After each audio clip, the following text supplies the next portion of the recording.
Hey everyone, before we get to this week's show, this is just your weekly reminder to please continue to pray for my wife, Lindsay. She is battling breast cancer right now, and we're praying for complete healing in Jesus' name. Thank you. As law enforcement, I don't mind saying that I'm law enforcement, you want to identify yourself because that gives your adversary reason to say, well, I didn't know that it was a cop. As it starts, following that zigzag, David actually yelled out, identify or be fired upon or whatever it was. It was, we're here, it did not, it didn't answer back, it didn't call back, and I'm expecting, someone to say, hey, don't fire, it's me, or what are you boys doing down here, It didn't, and he said it at least twice, and it did not alarm it. It stops at that washout, and you could almost see the vegetation kind of parted, but you couldn't see it. There was no outline. And again, the moon, it was a pretty clear night. It was very clear. Even without looking through the Starlight scope, we could see each other clearly. We could see in front of us clearly, but we didn't see this what was causing this noise. That was when we hear it rush towards us at the water's edge. I was convinced that I was going to die that night. When we moved to Mississippi, I'm from this area originally, Okay. and in high school we got an exchange student from Germany, and when the exchange students came to our area, when they would, because it's like a project, so they try to keep all the students together. Our student wasn't there, and they said, "Oh, he's been delayed by 3 weeks," and we're like, "What? Are we getting like a, an escapee or a con man? What's going on?" And they said, "No, he has to go to a special class." Special class? What do we get, a broken exchange student? They said, "No, he's got to learn East Tennessee." When we read your background, it said that you were from, I was born in Newport. So when it said East Tennessee, book English, spoken English, we have so many dialects that our guy who you remember, I forget the guy's name now, but anyway, I can't think of his name. he had to learn East Tennessee so he could communicate with us. Wow. And, he got out of the car. Hi, y'all. And we're like, whoa. Little force, man. Yeah, we got to polish that up a little bit. We're recording, right? All right, just let this roll. We'll just roll. So I forgot that he had mentioned that you're originally from this area. Yes. So when I brought up Mount Nebo, you were, because you acted like you knew what I was talking about. Yep. So, okay. The amount of locals who brought that up to me when I first moved here was my sign that I was in a different place. Sure, because up north, if you said that there's an area that the police don't go, I would think, okay, so the police go there, but it's like the hood and it's just a rough area. Here, they said don't go to Mount Nebo, and I was like, I picked up that it's like, oh, nobody goes there. Like you don't go there unless you have real business, which is usually not lawful, and the law doesn't go there unless they absolutely have to, and they go in teams. Well, it's plausible deniability on some of that, but then the other is there is no way to be safe on a call. This was, a million years ago, but when I was younger, my dad took our family to go visit some cousins, second, third cousins kind of deal. And this was in the Newport area. And so we're driving up a windy road and whatnot. And so when you got off the hardball onto the mountain road, when we finally made it to our relative's house, they came out and, made contact with us. Hey, how you doing? Oh, blah, blah, blah, blah, blah. Of course, this is before cell phones and stuff like this. This would have been, the early 80s, I guess. The one of the family members then went to the phone and called, immediately, because their phone had been blowing up because there was a strange car. There's a stranger in town. Even though this was like miles away, hey, this is a car that we don't recognize. This is somebody that is not used to being up here. So let's find out who they are. And so it was almost like they had to vent us, to in order to have permission to be up there. Wow. Yeah. That's absolutely. wild. Yeah. That's wild. It's interesting as somebody who is not from this culture. Yeah.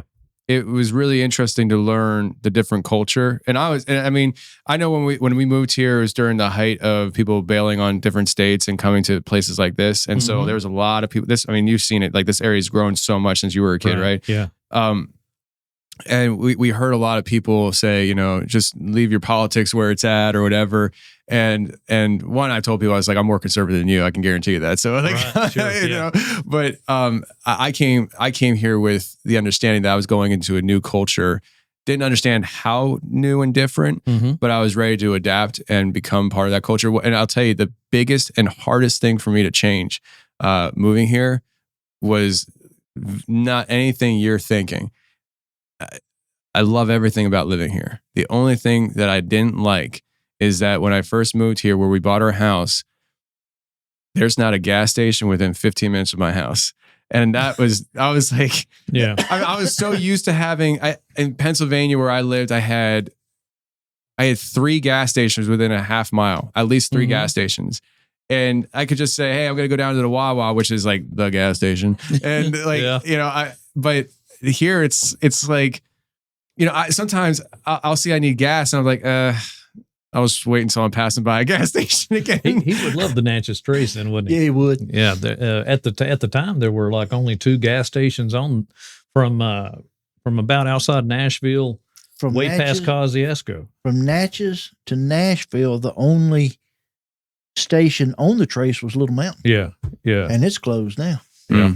Yeah. So if you don't recognize a rest area, you better have a camel bladder, because it's what is it, 144 miles, something like that. From Natchez to Nashville is 444. 444. Okay.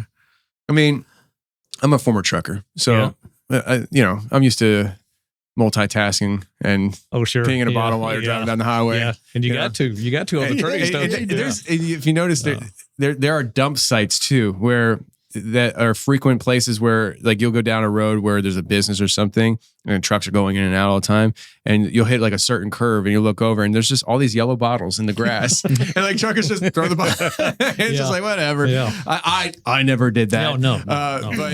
But another one is truckers will take it and then they'll just dump it out the window and it splashes on the truck and it stains. So you'll know if a trucker did that because the battery box underneath the steps is like stained, like almost like, oh, there's a lot of oil on it. It ain't oil, that's dried pee. But anyways, we got David and Derek in studio. I want to do a proper introduction before we get too carried away with conversation. We were talking for an hour over in the other room, and I was just like, we just need to take this to the table. So David, you were on the show probably about 200 episodes ago or something like that. I mean, it was a while ago. It's been a while. It was a while ago. I know I recorded that episode with you. I believe I recorded it in my house. It was before we were doing video with YouTube, and I didn't care about video at all. And we had just moved here, and I didn't have this place up and running. So it's got to be at least like 2 years ago now. Yeah. But I remember sitting in my house recording with you, and we called it the Mississippi Swamp Stalker. And since then, you and I talked here and there, and you've shared notes with a lot of investigations that you have gone into and uncovering different stories that have stemmed back to the 1950s. Yeah. And of this area of Biwai.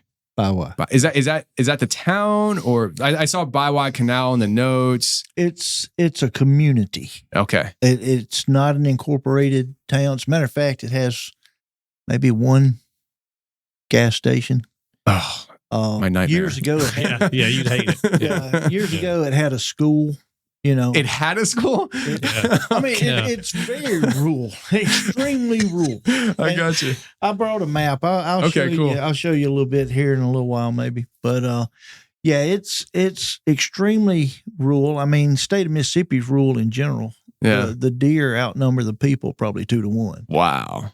In the state of Mississippi. In the entire state. Yeah. Jeez. Okay. So that actually draws a really clear picture as the population.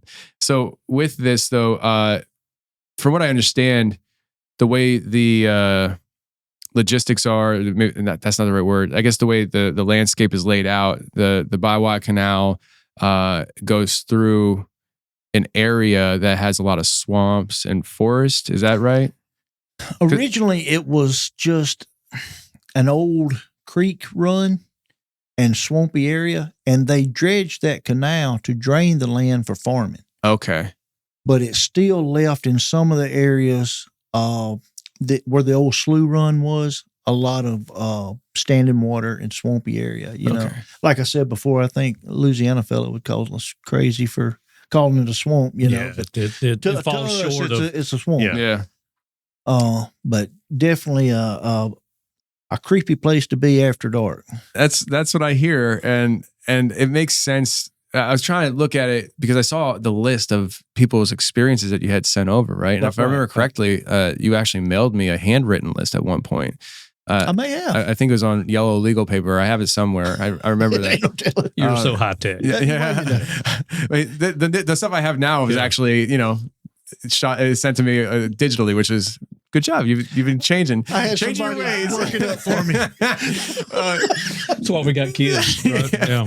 But it just became kind of something that I started looking at. I was thinking, I wonder if the amount of sightings, especially given what the population is that you're saying, has to do with that canal and the specific route of traffic that happens through there, but the creatures never left, kind of thing.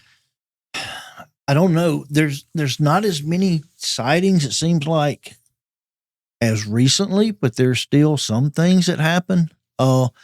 But people don't get out and hunt. People are not in those areas as much as they used to be, just because it's so out of the way.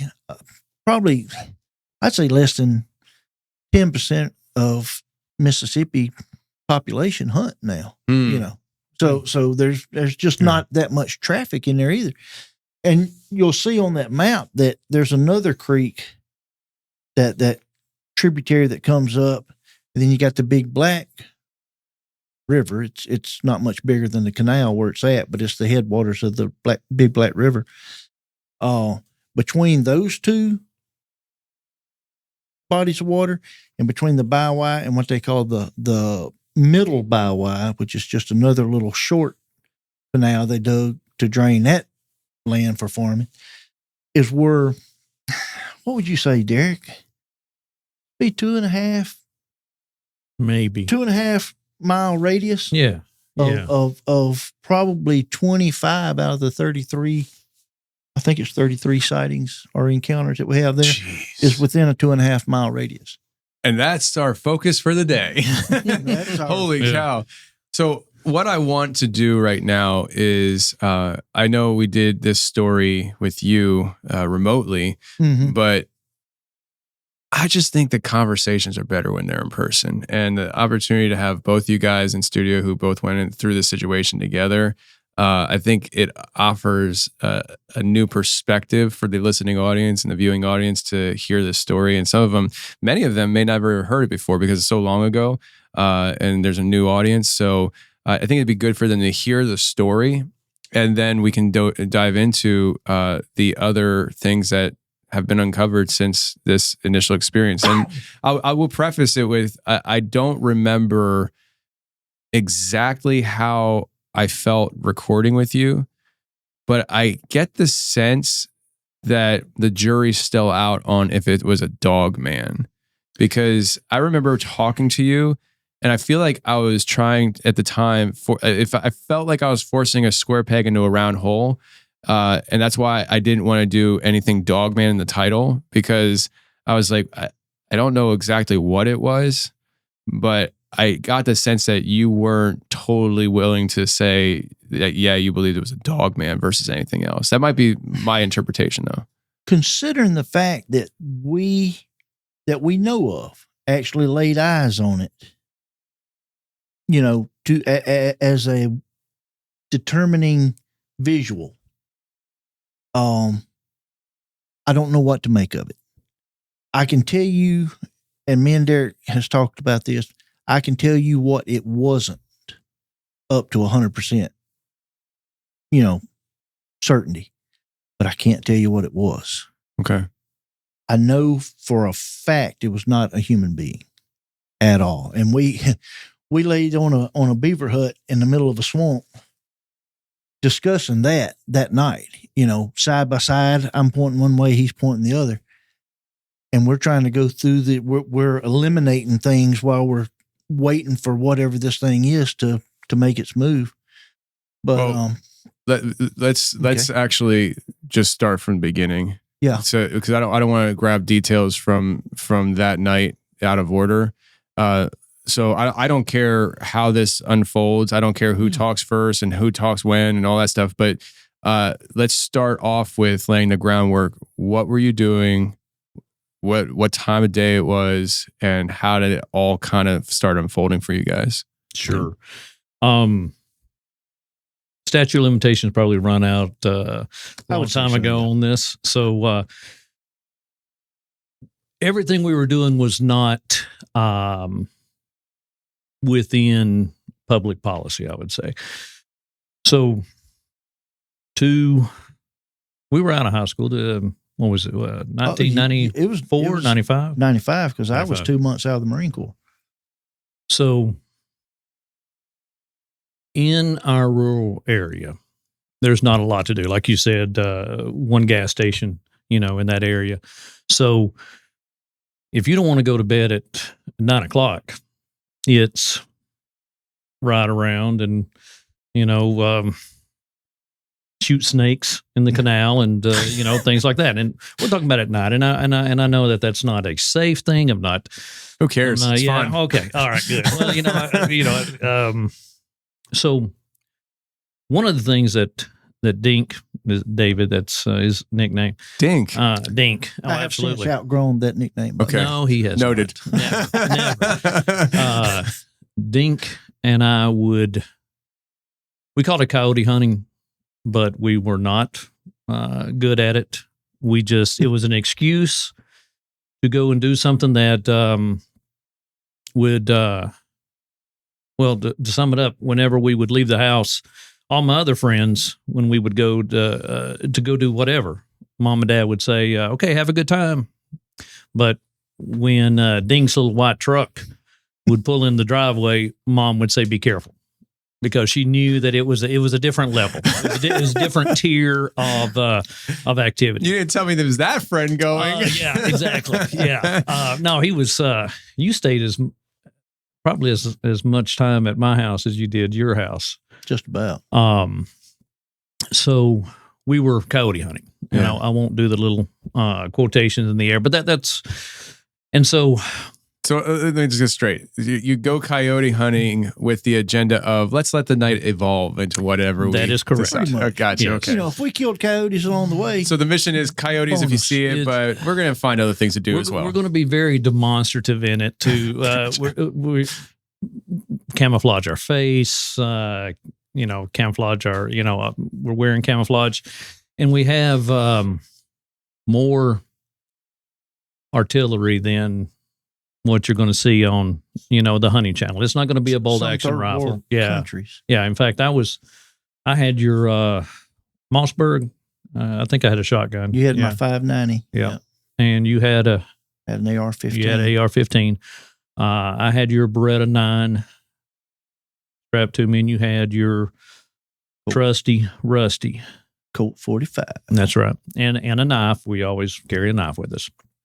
And before we go any further, this is a normal routine of ours. Okay, so this wasn't like we were amateurs at being this silly. We were professionally silly.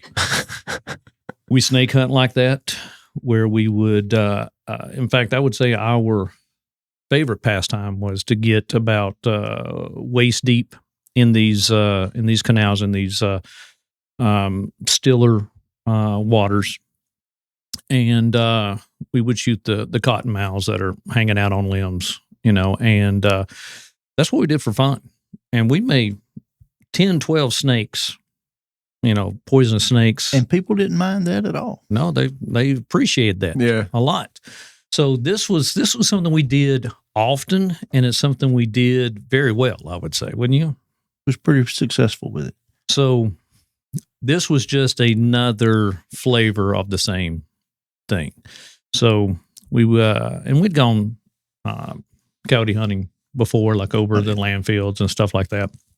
But there was an area out by your house that had somewhat recently been roll cutted, right? Mm-hmm. Roll cut, which is what's that?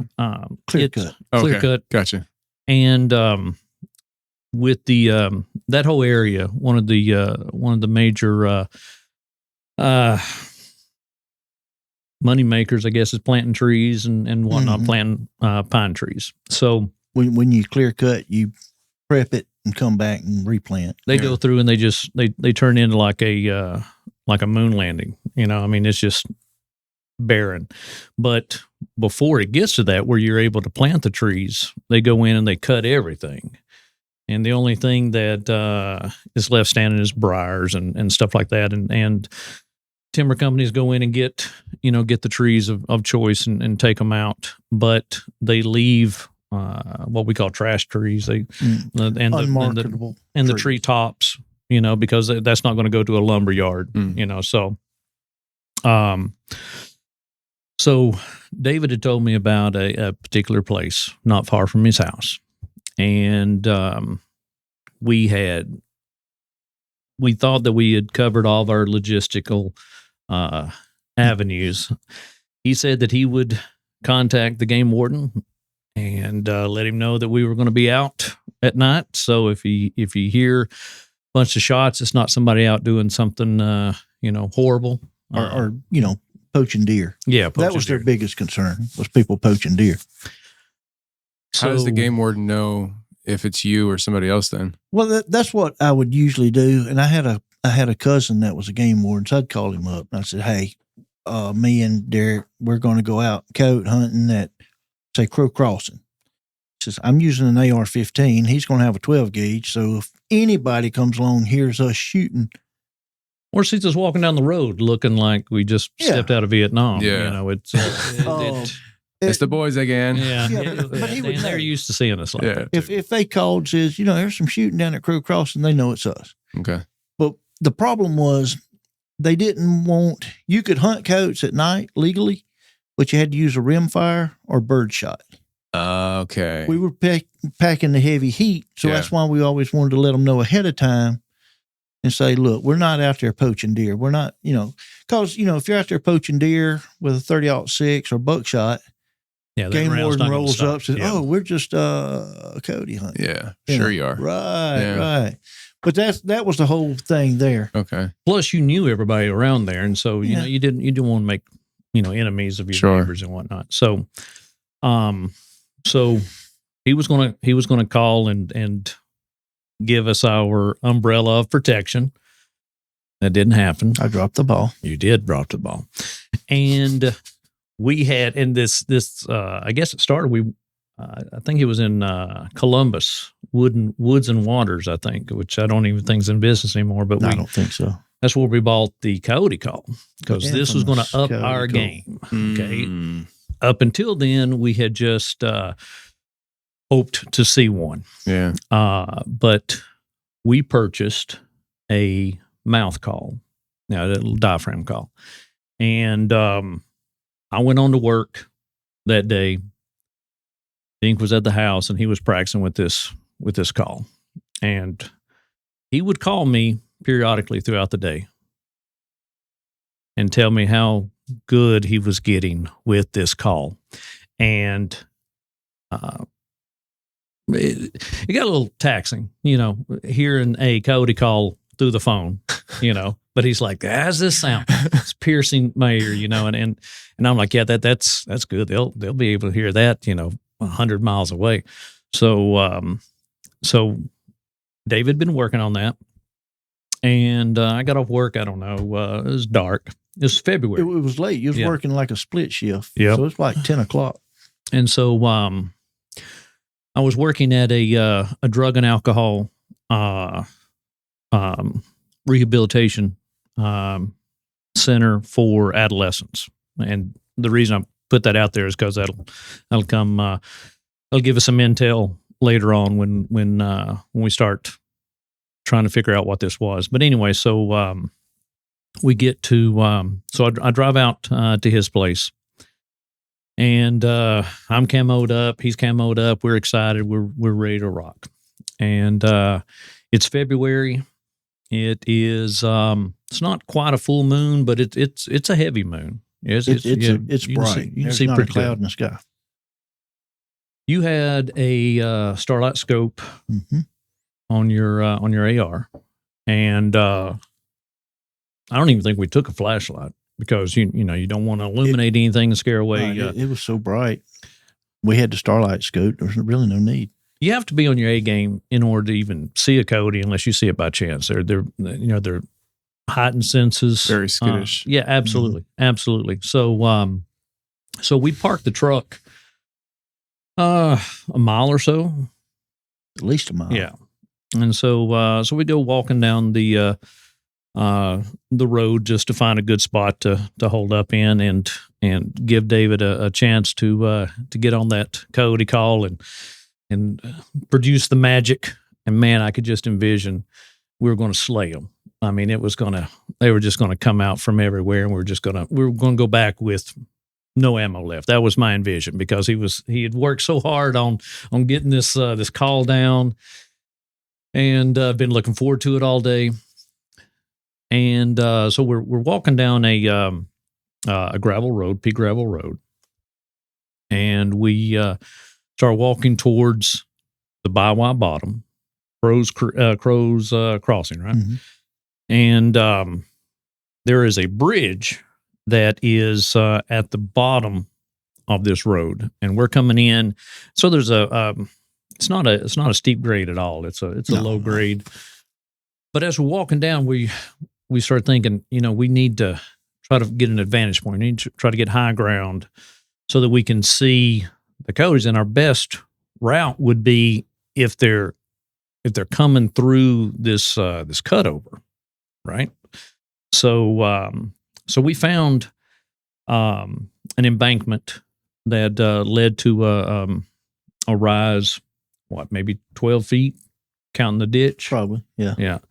So these are unapproved roads and whatnot. So when we decided that was going to be our position of advantage, it was steep enough and tall enough to where we had to help each other up the hill to get to the point. Plus the red clay and whatnot that make up the hillside. It was given way. As you step in there, you lose your footing and whatnot. So we were constantly having to.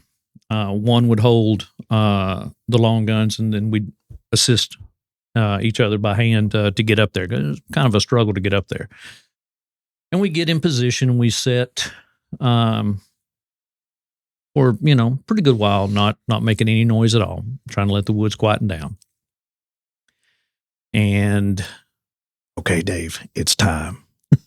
So he gets that mouth call, and he loosens up, and he's ready.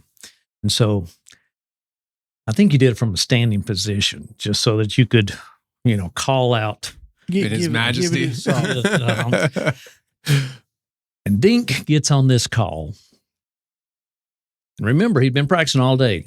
And he had been keeping me informed of how great he was over the phone. And the time that it counted, it sounded like a violated duck. It came out, and of course, it's supposed to sound like a wounded animal anyway, but this was not at all what he intended. Either his lips were cold, or he didn't have a good seal, or I didn't have enough air in my lung, I guess. I don't know. That's his story. Let him stick to it. It came out there. I mean, it was so bad that, I stop and I look at him and I'm like, what the heck? And David's got a temper. So he's like, I can't believe I just, And so we have to wait for it, the woods to quieten back down. I'm giggling because I'm like, man, there's no animal that we're going to see now ever, to hunt. So this hunt's pretty much over. But we're out, and it's we're dressed in a bunch of long johns and stuff like that to stay warm. And so I might as well just stay out here and enjoy the night air and just talk about life, because the hunt I know is over. But we wait for a little bit with us being quiet, and then Dink says, "Okay, I'm going to try it again." And the story you want to go with is not enough air in your lungs again? You want to go with that on the record? That is my story. Okay. So once again, not enough air in his lungs. He lets out an identical call that he did the first time, which I don't think we could ever purposely mimic the mistake. Okay. Which was what was so funny, was it was not at all the intent. Looking back, I think it was a defective call. Yeah, that's what it was. Yeah, totally. That's what it only had a certain number of uses in it before it started becoming defective. So he used it all up earlier in the day. Yeah, maybe he wore it out during the day. I don't know. But when he made the second call, it was louder, but the same unidentifiable sound. And I'm just like, oh my gosh. Yeah, that's it. It was pretty bad. Yeah. It was. And that's important, because as he's mad and ready to throw this call, and you may have thrown it, away, because like I said, he's got a bad temper. And I love him, but he's got a bad temper. And so he's mad, and now he's getting madder because I'm laughing at him. And here we are out in the middle of, the dark. It's probably midnight. And in his mind, he's ruined the entire hunt.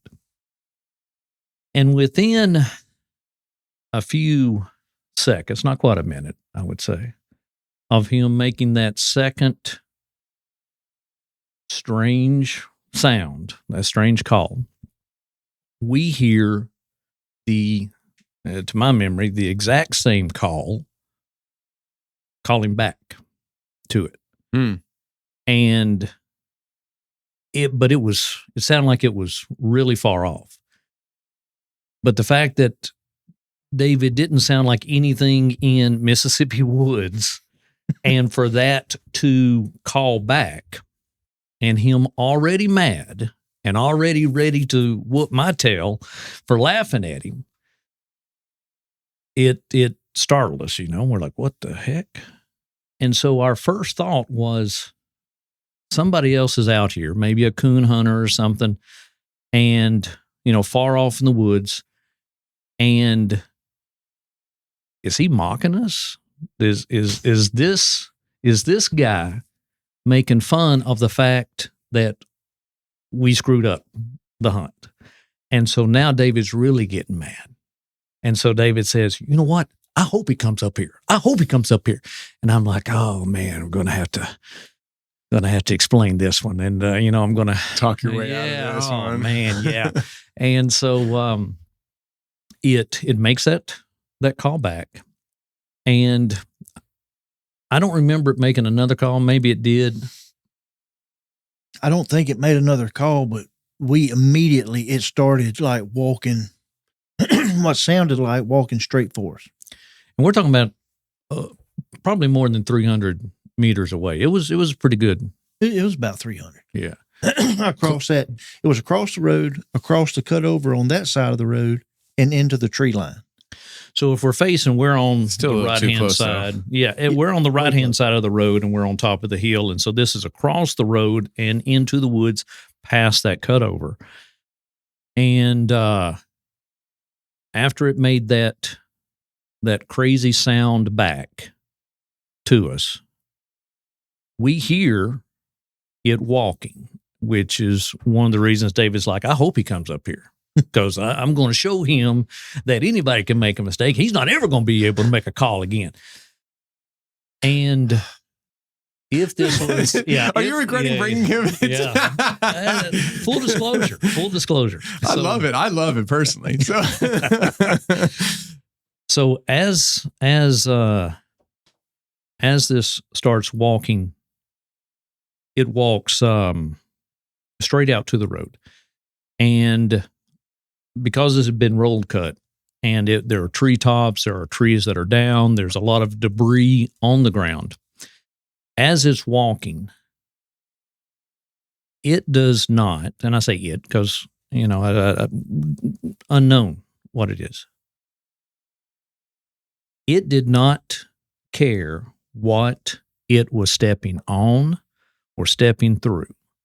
And we heard, if you were driving a Jeep through that, it would not have made, minus the engine sound, it would not have sounded any louder than as this thing is walking, it is breaking limbs, trees. It did not stop. It did not vary off of its path. It took a beeline straight to that road. And it's making up territory quickly, which was without alarming. the use of a light. Yeah, no light. So it's able bipedally to walk this terrain, which is very uneven because we're getting from the high ground down into the bottom land there where it's so flat and where it's swampy. It's able to negotiate the terrain, the down trees, the treetops, the vines, everything, straight shot, no light whatsoever, never missed a step. Being that we go out in the woods a lot and at night, periodically you stop and choose the path of least resistance. You come up to a thicket of briars, you come up to a treetop, and you avoid those. This was not the case for this thing. It walked straight, and there was no deterrence of it walking in a straight line.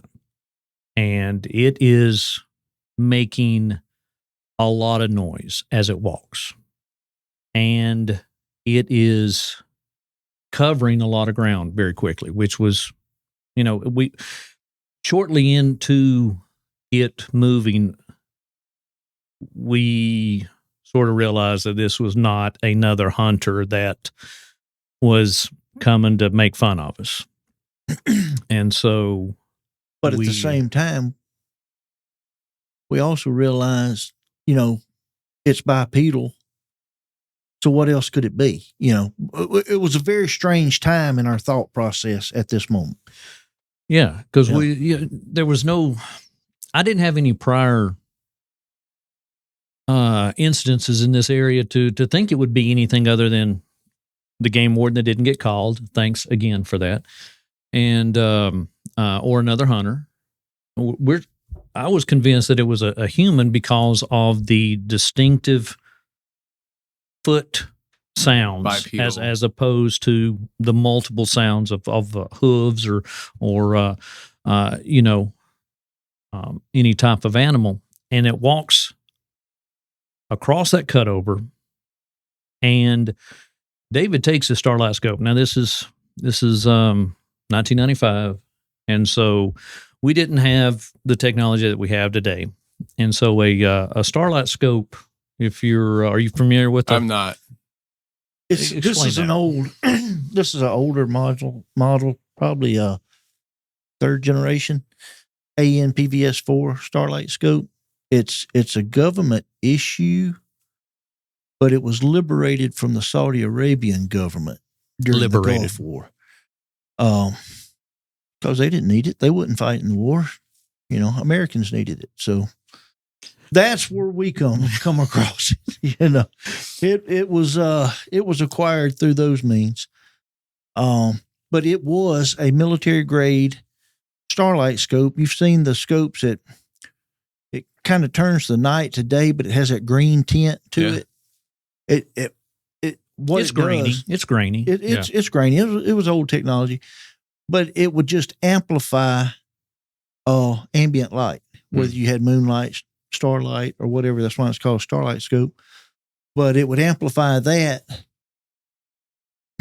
But it made the picture kind of 2D. So it's still hard to, if something was in a shadow, it was still hard to see, you know, stuff like that. But it gives you somewhat of an advantage, and it had crosshairs in it. You know, I had my AR-15 sighted with it. So, you know, I thought we had an advantage with that coyote hunting. So that's why I took it. Yeah, and definitely an advantage. We wouldn't be using a light, you know, for the coyotes to see. And full disclosure, we have shot with that before, and it was pretty it was pretty on, you know. So we're used to what we had, we were familiar with. Yeah. And so David shoulders his weapon and looks through the scope, and he goes, Whaley, I don't see it. Whoever it is, they're staying in the shadow or whatever. I don't see it. And that's as it's walking through the cutover, because it was making so much noise you could pinpoint exactly where it was, but we just couldn't see it. And even with that Starlight scope. Okay, let's take a second to talk about our sponsor today, which is Simply Safe. Friends, listen, you might be out in the swamp. You might be getting stalked by something that's invisible. You can't lay your eyes on it. Run home, lock the door because you got Simply Safe on the house. And then when that thing comes to the house, breaks down the front door, and you can't see it, at least the AI-powered cameras will pick it up, and the agents will call out and say, hey, you invisible monster thing, stop in your track. We're calling the police. These are perks you get with Simply Safe. I love Simply Safe because we have it here at the studio, keeping everything safe and secure as we are working here on these late nights. We don't have to worry about somebody trying to come and kidnap us. These monsters that drag us out of the studio. We can be here slaving away at the computers, perfectly safe and sound, because we have Simply Safe here at the studio, and we smile about it every day. Most security systems only take action after someone breaks in, but that's too late. Simply Safe's new Active Guard outdoor protection helps stop break-ins before they happen. No contracts, no hidden fees. 4 million plus Americans trust Simply Safe. It's ranked #1 in consumer service by Newsweek and the US Today. Monitoring plans start around $1 a day, 60-day money-back guarantees. You can't get much better than this, friends, but actually it does, because you get 50% off a new plan when you sign up through moi. Visit simplysafe.com/confessionals to claim 50% off a new system with a professional monitoring plan and get your first month free. That's simplysafe.com/confessionals. There's no safe like Simply Safe. But again, you know, it's you could kind of convince yourself, well, it's, you know, if it's walking through treetops, there's going to be shadows produced by the ambient light that is amplified through the scope. So it's there. We just can't see it yet. But it was making so much noise that it sounded like if it was a human, there would be multiple people, you know, or, you know, it's making so much noise that it would have to be big or something. Yeah, big human. Yeah, very big. Yeah, or, you know, somebody stepping in sync with somebody else, you know, or whatnot. And if it was a coon hunter, he's got dogs and so on and so forth. Were you guys at this point concerned about concealing yourselves? Like, were you worried that you had to hide? No, he still wanted to whoop somebody. You're still ready to fight somebody. Yeah, we're still thinking somebody, and we're trying to be honest, what was going through my mind was game warden. Yeah. And I think that's when I revealed that I dropped the ball. Oopsie. I said, yeah. I said, Derek, I bet that's a game warden. And dude, I did not call. Because back then, different counties would come and assist other counties. So even, you know, chances are, even if it was a game warden, it would be somebody I knew if they were from our county. Yeah. still not a huge deal for us and them. But if it was game wardens from another county, didn't know us, they were just over helping, trying to help, cut down on poaching, because deer season just ended and maybe folks didn't quite get their freezer full, So I'm thinking, I don't want my guns taken away, because we need to evade these guys. And they're not going to be happy when they find us, because we're, if he didn't call, which he didn't, we weren't supposed to be there. Sure. And or at least not with those weapons. With those weapons. And so we knew it was not going to be a friendly encounter with a game warden or law enforcement. And so we weren't looking forward to an encounter with another human, right? No. So at this point, I was thinking it was the best thing would be to avoid anybody altogether. So we weren't making any noise, and we were not calling back to it or anything. So, plus we're thinking if it's a human, they're going to have to find us, because we're completely camouflaged, included, face painted. Mm-hmm. We'll just dip down in this Johnson grass and the briars and stuff that are around us, and we're not going to be, if we do get caught by the game warden or law enforcement, they're going to have to catch us, So we're not making our presence aware, I'd say. Okay. Is that a good depiction? Yeah. So as it walks through the cutover, even though we had no visual on it, you could tell that it got to the road because the sound of pea gravel rolling under a foot. Mm-hmm. It makes total different sound. And so we heard it get to the road, and then we can tell that it's walking in our direction based on that it's getting louder. It's no longer breaking things, but you hear the steps in the road. David again looks through his Starlight scope, and he says, "You don't want to hear this, but I can see all the way to the bridge, or the bridge sign." He says, "Well, there's nobody in the road." And I said, "Who? Of course there is."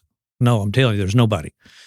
So I let him put his rifle on my shoulder like I'm a bipod, so he can hold it completely still.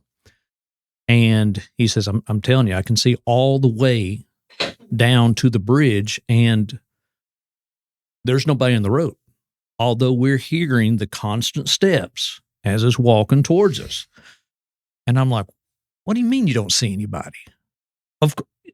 He's almost here, And so he gives me the rifle. I look through it, and, seen or non-seen is believing, because I'm like, what in the blank is this? And so I think that was the first moment that I became almost numb, because we should see somebody. It's virtually a straight shot, and there would be nothing around it if it's walking in the road for, to cause a shadow or to be in front of it, to mess up its outline. And it is steadily walking up the what sounds like the middle of this pea gravel road. And it walks up the road, and we still realize that, if it is game warden, if it is law enforcement, we don't want to get caught. So we strategically move back, but try to do so without making any noise, further into, the area that we're on that hill. And we take a knee, and we're down below the Johnson grass and the briars and whatnot, and we hear the footsteps stop virtually where we had to assist each other up the hill, up the embankment, and it clears that hill in like 2 or 3 steps. And obviously there were no trees or anything to hold on to pull itself up. It just, you hear the doom, doom, doom, doom. And this is something you guys had to help each other up, right? Yes, absolutely. Yeah. So it's, there's a road, and then there's the ditch, and then there's counting the depth of the ditch, probably 12 feet. I'm going to say at least 10, if not 12. Yeah. And it's pretty steep. That's why we chose that area, right? Because you don't have to worry about anything sneaking up on that side of you, outflank you on that side. And it was able to scale that hillside so quickly that David immediately said, and I think you actually said it loud enough, because at that point we realized that this is not, human, or it's something not to mess with. Something and extraordinary. So It's definitely a situation to get out of. I think you yelled it, actually, fall back. And so we zigzag further into the briars and whatnot. And so now we're on the downslope of the hill we were on. This would have had to crest. Are we doing? You're good. We get on, so we would have seen something crest. We did not. But we could hear that it was making the same zigzag pattern that we took as it's walking towards us. I think we fell back or repositioned maybe twice, 3 times, something like that. At least twice, I know. I think the third time when we went all the way to the water's edge. So we make it to the soft sand and clay that leads into the swamp and the water. And it's February, so we don't want to get wet either. So we stop there, and now there's kind of a clearing, right? There's a little buffer there that there's not a whole lot. Yeah. So I think it was to the left where we came in from. It was kind of open. Yeah. So if it was still following us, we'd be able to see it. We had the water to the back of us. The only blind spot we had was kind of to the right and in front of us. And it was just, like sweet gum bushes, vines, briars, just a hodgepodge of vegetation that pretty near impenetrable. So we're thinking this avenue of approach is really our only main problem. And just to be clear, as this is unfolding, you're falling back and it's still coming towards you? Yes. Correct. Mm-hmm. And as you're falling back, are you making a lot of noise doing this, or are you trying to do it as silent as possible? We didn't on that first one, but on the second one, we needed distance more than we needed, to be quiet. Gotcha. And the last time we found a wadi, which is just a washed out area. Okay. So there's no leaves, vegetation in it. It's just soft sand. So we ran that thing all the way down. That's where we took it to the water's edge. And we ran that, almost perfectly silent. I don't think we had any sound from gear movement or anything. Nothing. We moved very stealthily in that last movement down to the water's edge. So we've got our heels next to the water, and as it approaches, it's in front of us. And so we're also, looking back at it, that was a very smart thing to do, because if it is law enforcement, they could see how many we are. They could see that we're armed, and as law enforcement, I don't mind saying that I'm law enforcement. You want to identify yourself, because that gives your adversary reason to say, well, I didn't know there was a cop, kind of deal. So as it starts, following that zigzag, David actually yelled out, identify or be fired upon, or whatever it was. He gave it a Marine Corps challenge and password type of deal. But he let him know that it was, we're here, we're fixing to open up. Yeah. And it did not, it didn't answer back. It didn't call back. And I'm expecting, someone to say, hey, don't fire. It's me. Or what are you boys doing down here? But it didn't. And he said it at least twice, and it did not alarm it. And it stops at that washout. And you could almost see the vegetation kind of parted, but you couldn't see it. There was no outline. And again, the moon, it was a pretty clear night. It was very clear. Even without looking through the Starlight scope, we could see each other clearly. We could see in front of us clearly, but we didn't see what was causing this noise. And it stood there, felt like for a couple of seconds. And then it stepped or jumped or whatever within a couple of feet of us, 10 feet. Yeah. Well, it come through that doggone what we thought was an impenetrable wall of briars vines and vegetation and stuff like that we really wasn't concerned at, because we're focused on this direction because it's right here, and all of a sudden that just starts coming alive almost. Yeah. And that clear you're talking about kind of made a checkpoint or a choke point. Right. It couldn't come the way that it ended up coming through. It would, if it was something using logic or had limitations, it would have avoided the wall of vegetation that we're talking about, but it didn't care. It walked right up to the edge. You could see the things moving around it, but could not make, couldn't make out a shape to shoot at it or anything. And when it stepped into that soft sand, dirt, mud that we were standing in, my memory, of course, again, that maybe it did, maybe it didn't. I felt the shaking of the ground when it got on the same level with us. And I think you did too, because you didn't waste any time. You yelled, "Fall back." Yeah, it startled both of us right there. You yelled, "Fall back." I mean, we didn't have a target. There was nothing to shoot at. There was no outline. There was no blur. There was nothing. Nothing visual.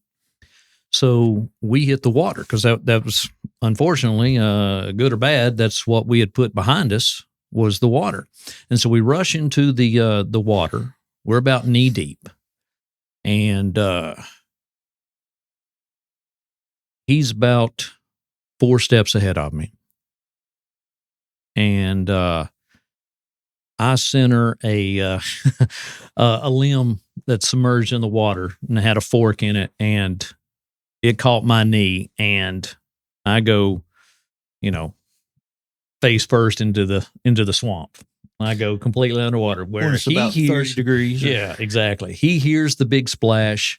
He turns around. He thinks that I've been gotten. He thinks that I am, that they're dragging me out.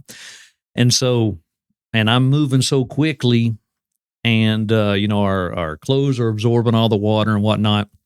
And so when I go face first underwater, he grabs me by the neck, by the collar of my shirt, and he starts dragging me, right? And so that kind of made us pause, because I had hit a tripwire, so to speak. So that was when we hear it rush towards us at the water's edge, splashing. We see the splashes. We hear the splashes. Hear the stepping in the moist mud, and even hear the suction. The suction when it pulls its foot back up. Still nobody. But you see nothing. See absolutely nothing. And we're turned around, and of course, adrenaline. We're not even feeling any cold at that point, but we've got our weapons drawn in that direction, and you could make out, distinctively that it hit the water and then retreated out of the water, right? No. And so you saw the splash and go both directions, in and then out. Yeah. Mm-hmm. Okay. And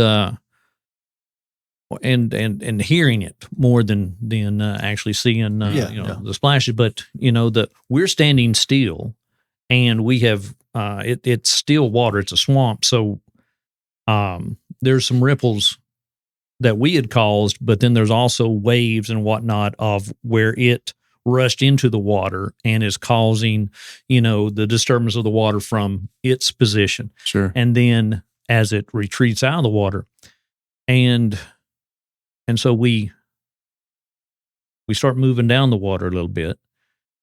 Well, we moved deeper into it. Yeah, that's right. Because it was a wide open area that was flooded, and it was probably, most of it was knee deep, maybe a little of it up to thigh deep, but out in the middle of this wide open area, because there's all the trees had died and fell, so it was just out in the middle of it was a beaver house. Yep. I said, let's go to the beaver house. Well, before we get to the beaver house, it was as we get deeper, it walks the bank. Yeah, and there were a couple of times that it tried to, get into the water, and each time you could hear it step in the water and then retreat out of the water. Mm-hmm. And David actually said it doesn't like the water, and so we knew then.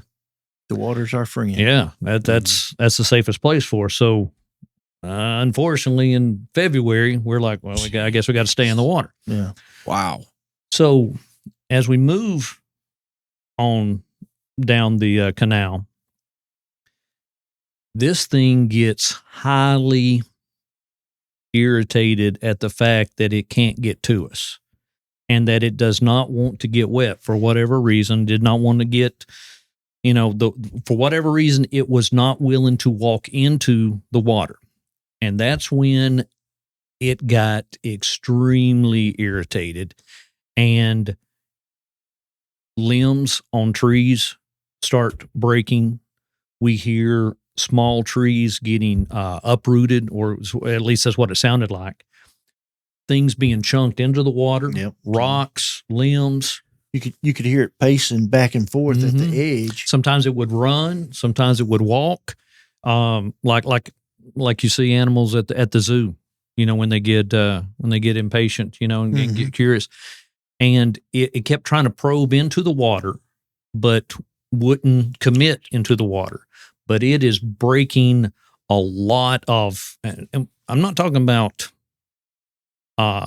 twigs. I'm talking about what sounded like limbs the size of your arm, substantial size limbs just being broken and then chunked into the water. I don't remember any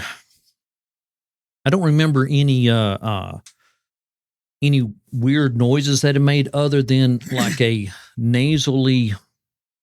I described it at the time as almost like two metal poles that were rusty being like stacked. It was, I'm not even going to try to mimic it, but it wasn't a growl. It was kind of thing. I just said I was going to try like to a mimic it. I did. Yeah, like a moan, but not ghostly or anything like that. Real low growl, moan type thing. So I thought it was grungy. A bear at that point. There are some bear in that area. They're very rare, but very small honey bears, what we call them, 250 pounds, 300 maybe. And it almost sounded like it was snorting and moaning at the same time. So I'm thinking bear, hog, something. But they didn't really explain limbs being broken off and thrown, and or not being able to see it. Yeah, or not being able to see it. And bears and hogs don't care if they get wet. That's their Right. living room. They're used to walking through crap like that. And as we're walking down that canal, when we have come to the realization that the water is the only thing that's keeping us alive at that point, or not allowing us to be gotten. Right. As we walk, every now and then there would be a tree that had been blown over, and it's making like a bridge, a natural bridge over the canal. One of us would stop and hold our weapons up towards the tree while the other one ducked under it, and then the one that would go under it, we'd turn around and giving each other cover. Because right now you guys are very aware that there's something happening. There's something there that you're not able to see with your eyes. Absolutely. So that's why you felt the need to provide cover going underneath that branch, because you don't know if it's actually standing on it. Exactly. Okay. And the Wow. fact that it wouldn't get in the water, I remember thinking how easy it would be to walk out on the trees and just pick us out, Mhm. like apples, out of a barrel. And I could just envision being grabbed, by my head, Sure. or David getting grabbed by his head and being pulled up. And I don't want to shoot my friend, and I haven't seen it, but at least that would give me something to shoot at, something that's pulling him up. And so we're poised on that threat. And I don't know why it never used that, unless maybe it was too far into the mud to get to that. Maybe we was too far into the water. Yeah. I mean, were these big trees? I mean, Yeah, it's big enough that you could walk across. But something as big as what it sounded like it was. Do you think it could have? You thought maybe it would break through? Yeah, maybe. Because if it was scared of the water, right? I mean, I'm just trying to put myself in. But I probably didn't have shoes, but it's shoes, and just the idea that I don't want to be in the water for whatever reason. The idea of going out on this limb and hopefully it holding me, it's not even a part of the equation. Well, that's a good point. I mean, I'm still hoping that it's a human. I'm still hoping that it's something that is normal. As a matter of fact, at one point we paused enough to stop and have the conversation. Could it be these guys? We pretty much ruled out game wardens. Yeah. At that point. Yeah. But we've ruled out other hunters because I don't think they would have taken it that far. But I don't know if it was I mentioned it or you mentioned it, but we says, could it be, weed growers, checking their crop? Sure. And whichever one said that, the other one said in February. And it's like, okay, let's rule that out. And the fact that if they saw our arsenal on us, it's all fun and games till somebody gets shot, right? So we kind of figured that, but we're trying to process it with some type of reality. And trying to make sense of it if we can. And you take it from there, because I know I'm hogging this mic because my anxiety gets high. I've told the story once. Yours. It's fine. I think this is going great because I was sitting here, and as you were telling the story, I was like, I feel like this is the first time I'm ever hearing the story, because it's a different person telling the story, right? And it's just it's like almost like a whole different perspective. But I don't tell this story often, and my kids will hear it now because I'll tell them to to listen in. But I've never told my kids this because both my boys were in Boy Scouts, and I didn't want them to grow up with the horror of there is something out there, even though, you got the grown-ups and the scoutmasters going, there's nothing out in the woods out here that's going to hurt you. No, unless, right? So unless you try the call at midnight.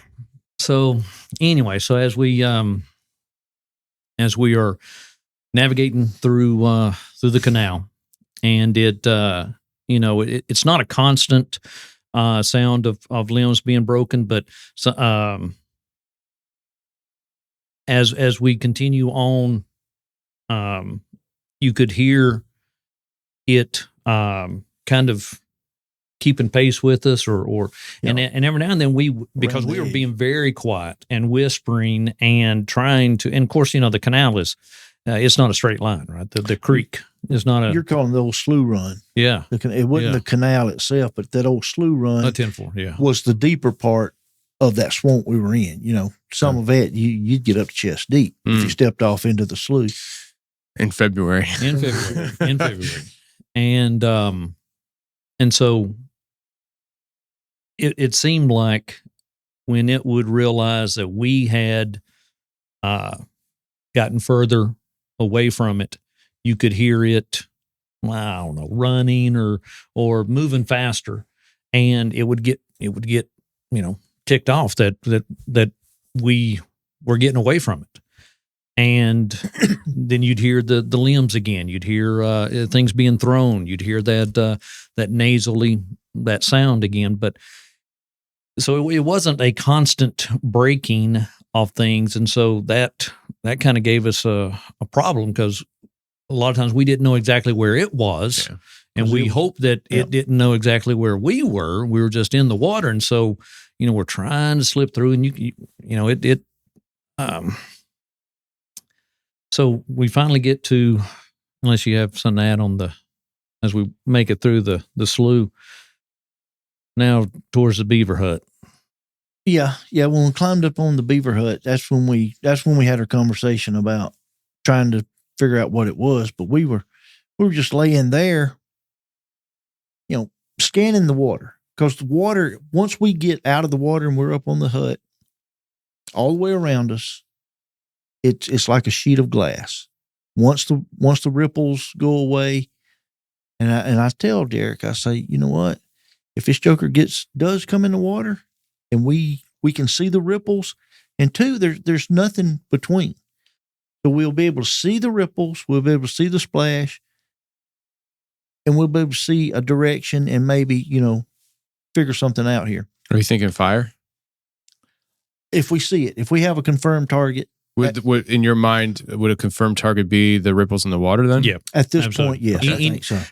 Because even though we hadn't maybe had the conversation or made the remarks, neither one of us had seen anything to shoot at. There was nothing to even, you could shoot in this direction. What have you done? Now you're depleting your supply, right? You've wasted ammunition, and you've given your position. You're giving away your position. So when we got on top of that beaver hut, and we're whispering, in order for anything to get to us, it's going to have to leave evidence. Yeah, expose itself. Yeah, through that water, we're either going to see a wake, we're going to see a V in the water, we're going to see splashes, something. And I guess we'd agreed, hey, even though you don't see it, this is it. And I don't think we actually said the words, but I was convinced that I was going to die that night. Mm. And I had said, to myself, I'm praying. We're both Christians. We're both devout Christians, and so we did. We prayed both to ourselves and to each other, and we knew that was it. I had come to the realization I wasn't getting out of there alive. That was it. That was the Alamo. We were to the point where, we was checking magazines, how many mags we got. Yeah, we pulled it out and set them in front of us. Yeah. So he has this many rounds, speed reload. 12 gauge. Mm-hmm. Pulled our knives out, stuck it in there. So if we're kind of back to back. This is it. We're doing that tight 360. Go down. Yep. On the beaver hut in the middle of a swamp. Wow.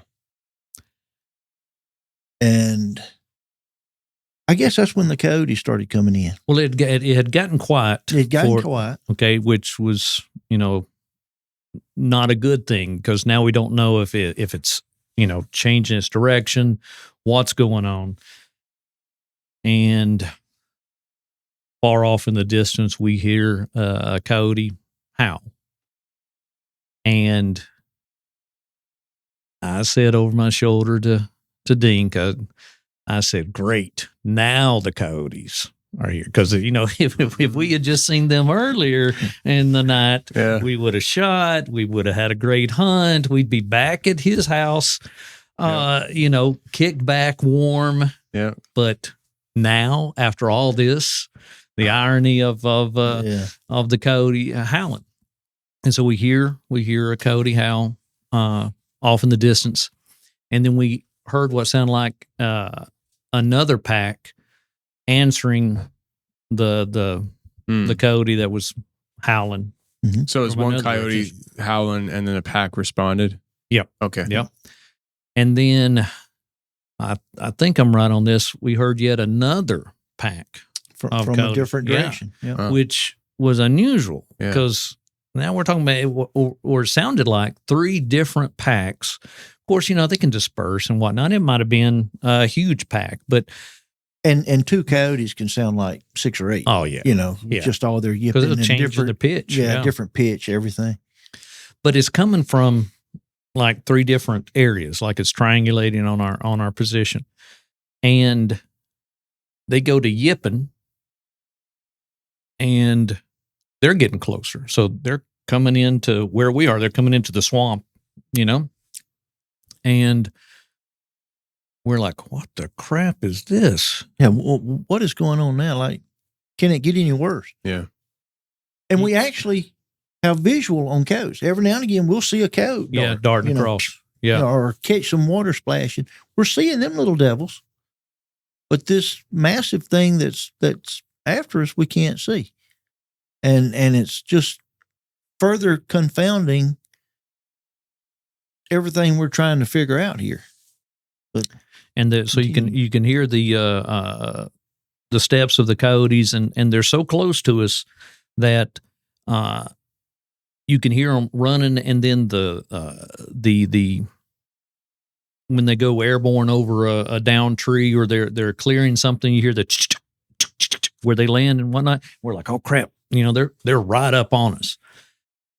And were you concerned about the coyotes at this point, as far as like a danger? I don't remember being as scared of the coyotes as the whatever this was that was chasing us. I mean, I don't want a coyote, in my lap, but typically you don't have to worry about coyotes doing that, right? Because they avoid you. We've dispatched many a coyote in our day. So what I find interesting about this scene right now is that they are coming in. You're seeing them. Yeah, they're used to being out there. I imagine they probably might even know you're there. That's what there's we were something thinking. more Why dangerous would they be out there that's close? keeping them close to you. right. We noticed that was weird because on our hunts, we would have loved for coyotes to come in. That's a dream come true. If you'd only had that call down, that would have happened. But anyway, so as they start moving in on our position and getting close enough that we see them out of the corner of our eye, or we see them dart in between things. And our guns are off safety and we're about to pull the trigger, but that's not our biggest concern. Our biggest concern is something that can break limbs and throw at us in the water. And so we're spanning, and we then start to hear growls, and it's coyote growls, but one and then another and then another. And so multiple coyotes have found something to attack, kill, eat, fight, something. My first thought was that the packs now had overlapped and they were going to fight each other. That's what I thought, right? But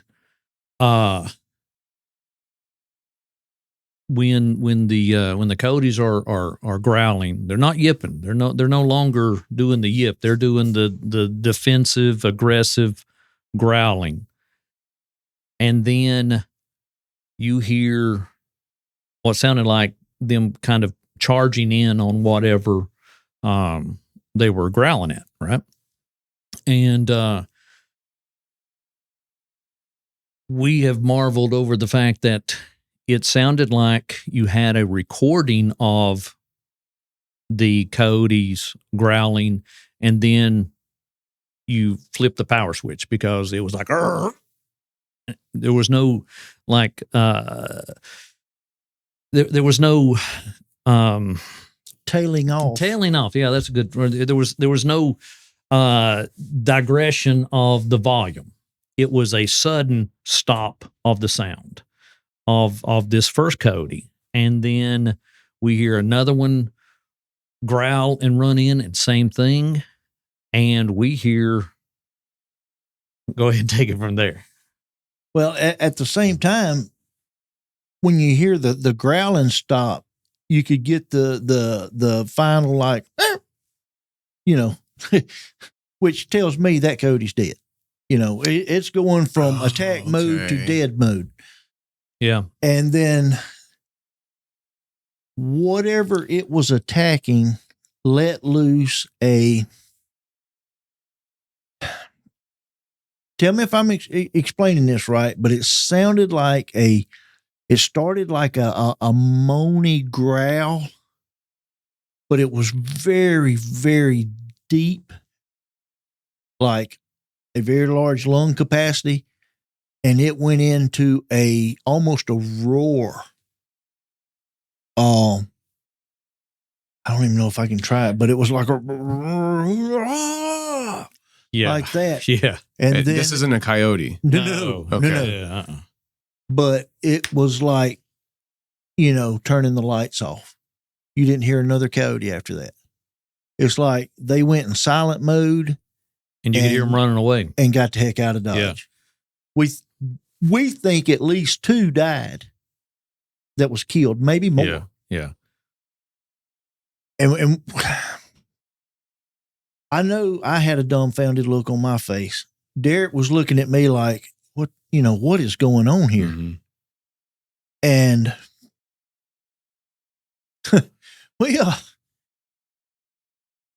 I don't know. I guess it just finally clicked in our head. Yeah, you had a great idea. This may be our chance to get out of here.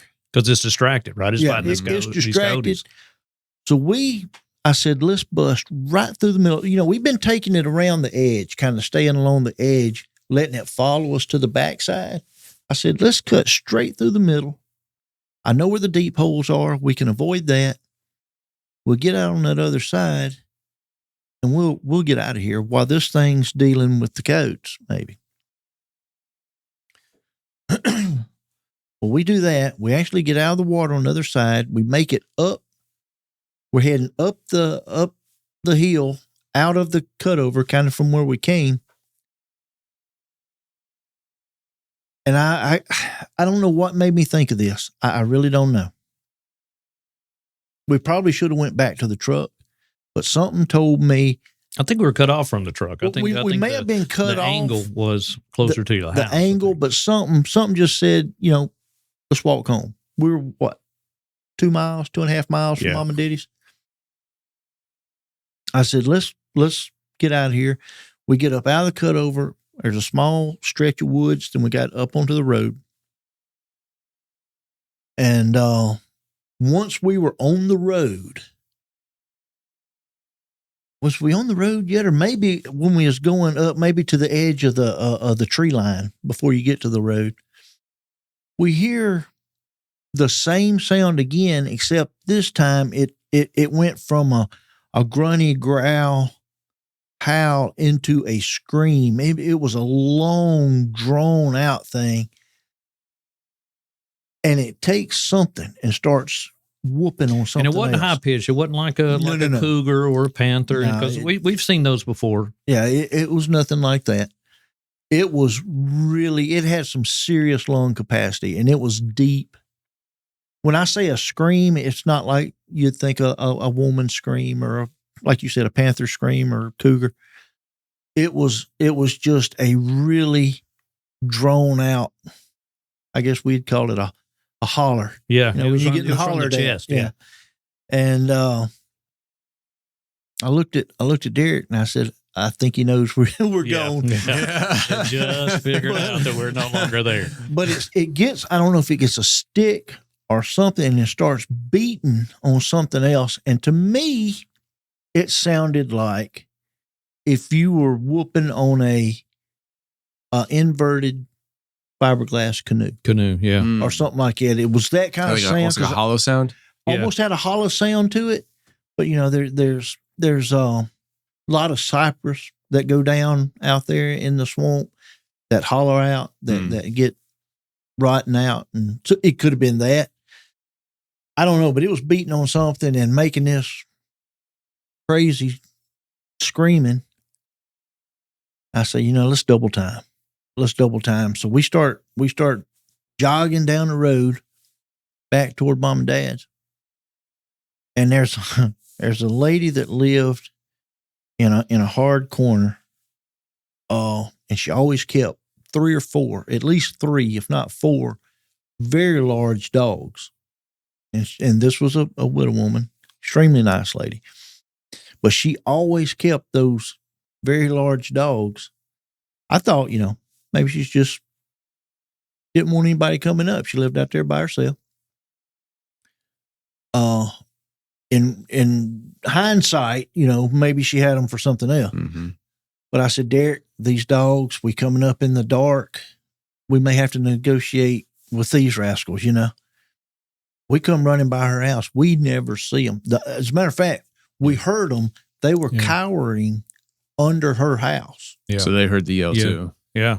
And they did not come out to... no, sir.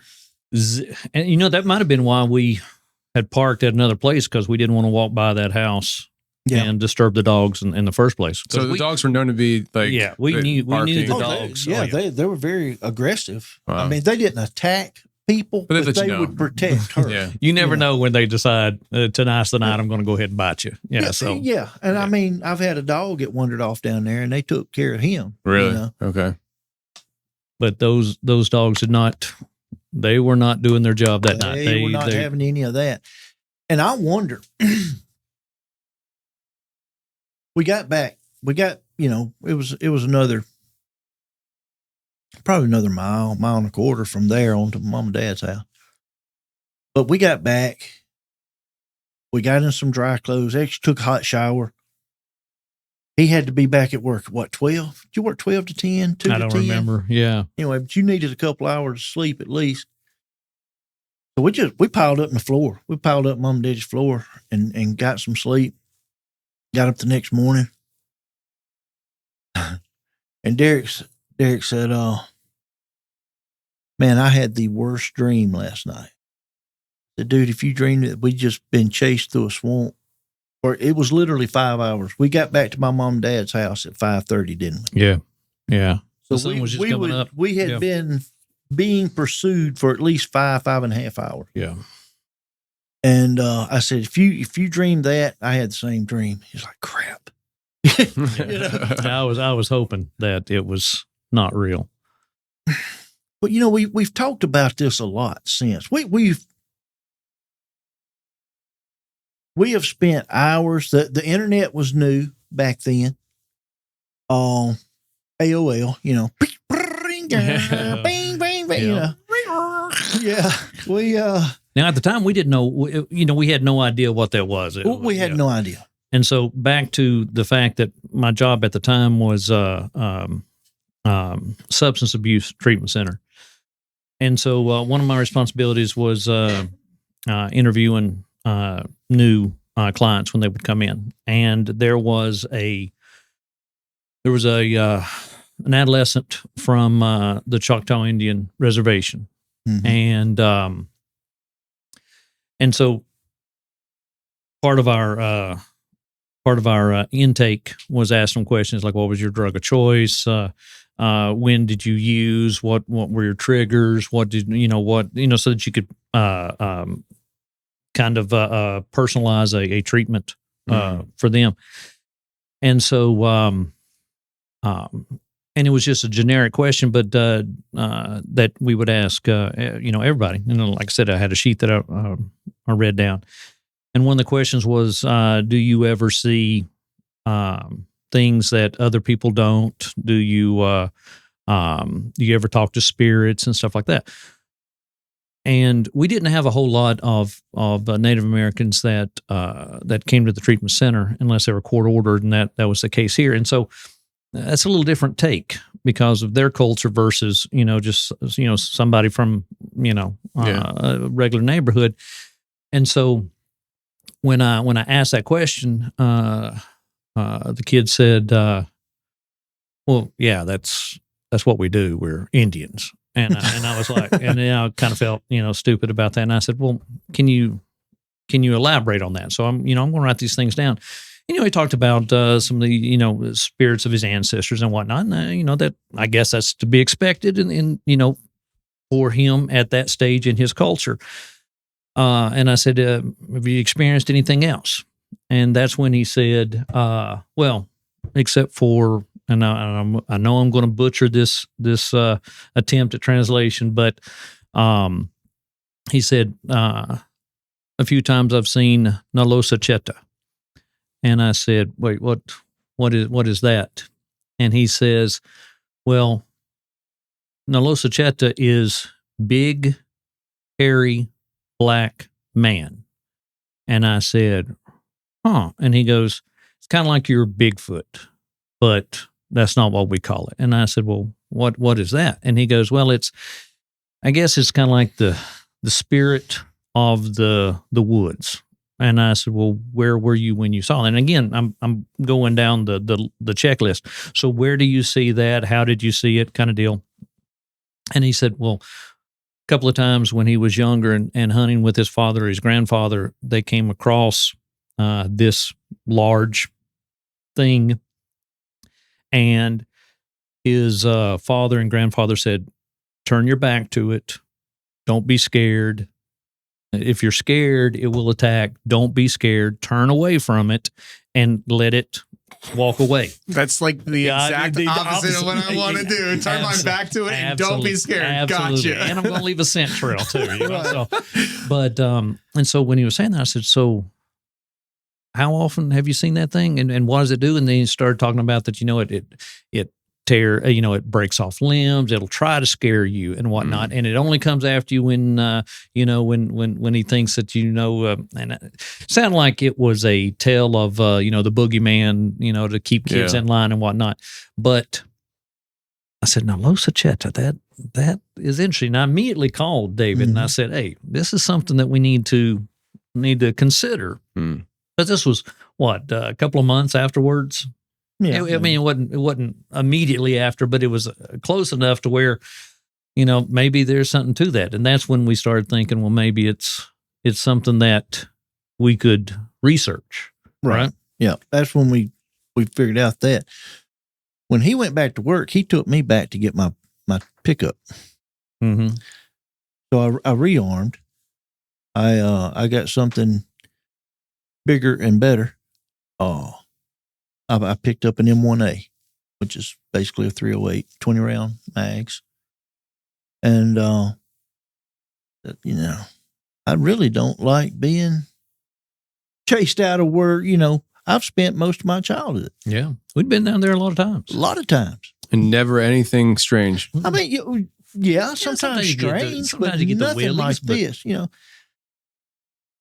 Strange things you don't let bother you because, we've fished down there a bunch of times too. We've camped down there. Yeah, sure have. You experience things you can't understand, but there's a certain level that you just accept. I don't know what that is. I'm not supposed to know. Yeah, it's not hurting me. We're all good. But when I went back, I wanted to. We had both at this point realized it wasn't a man, so I wanted to try to find some tracks. I walked back down there to where it was, broad daylight. I had my rifle with me. And I'm walking around. I'm walking all around where we were. I see our tracks. I see coyote tracks. I see deer tracks, coon tracks, everything you would expect to see around a watering hole, where animals will come and drink or look for food. But that's it. And I'm getting kind of puzzled because I know we heard it walking back, heard it stepping in the mud and pulling its feet out. Couldn't find anything. And I come up upon this dog track, and this never crossed my mind until I started listening to other things. I thought a werewolf or dogman or whatever was Hollywood, or at least European folktale. I mean, for full transparency, when I started this show, that's the way I leaned. I heard about Dogman, was like, I don't know what I think about that. So we didn't even hear about Dogman. The only thing we knew was Lon Chaney, skipping across the screen in fur. But, I looked down at this huge dog track and it still ain't registering. I'm curious at this point because I hadn't found anything else. I'm like, that has got to be the biggest daggone dog I've ever seen. And I squat down. My knees are not on the ground because it's still a little muddy there.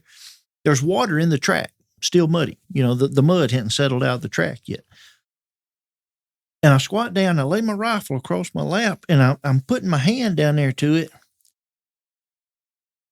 And it's about that big around track. So it's like covering like up to your knuckles. Yeah, probably up to my fingernails. Wow. I mean, it's probably 5.5, 6 inches across. That's huge. For a dog. And, I'm telling myself, well, it's mud. He may have kind of got in it and it slid a little. His feet spread out further because he's trying to keep from sinking in the mud so much. That's what I'm telling myself.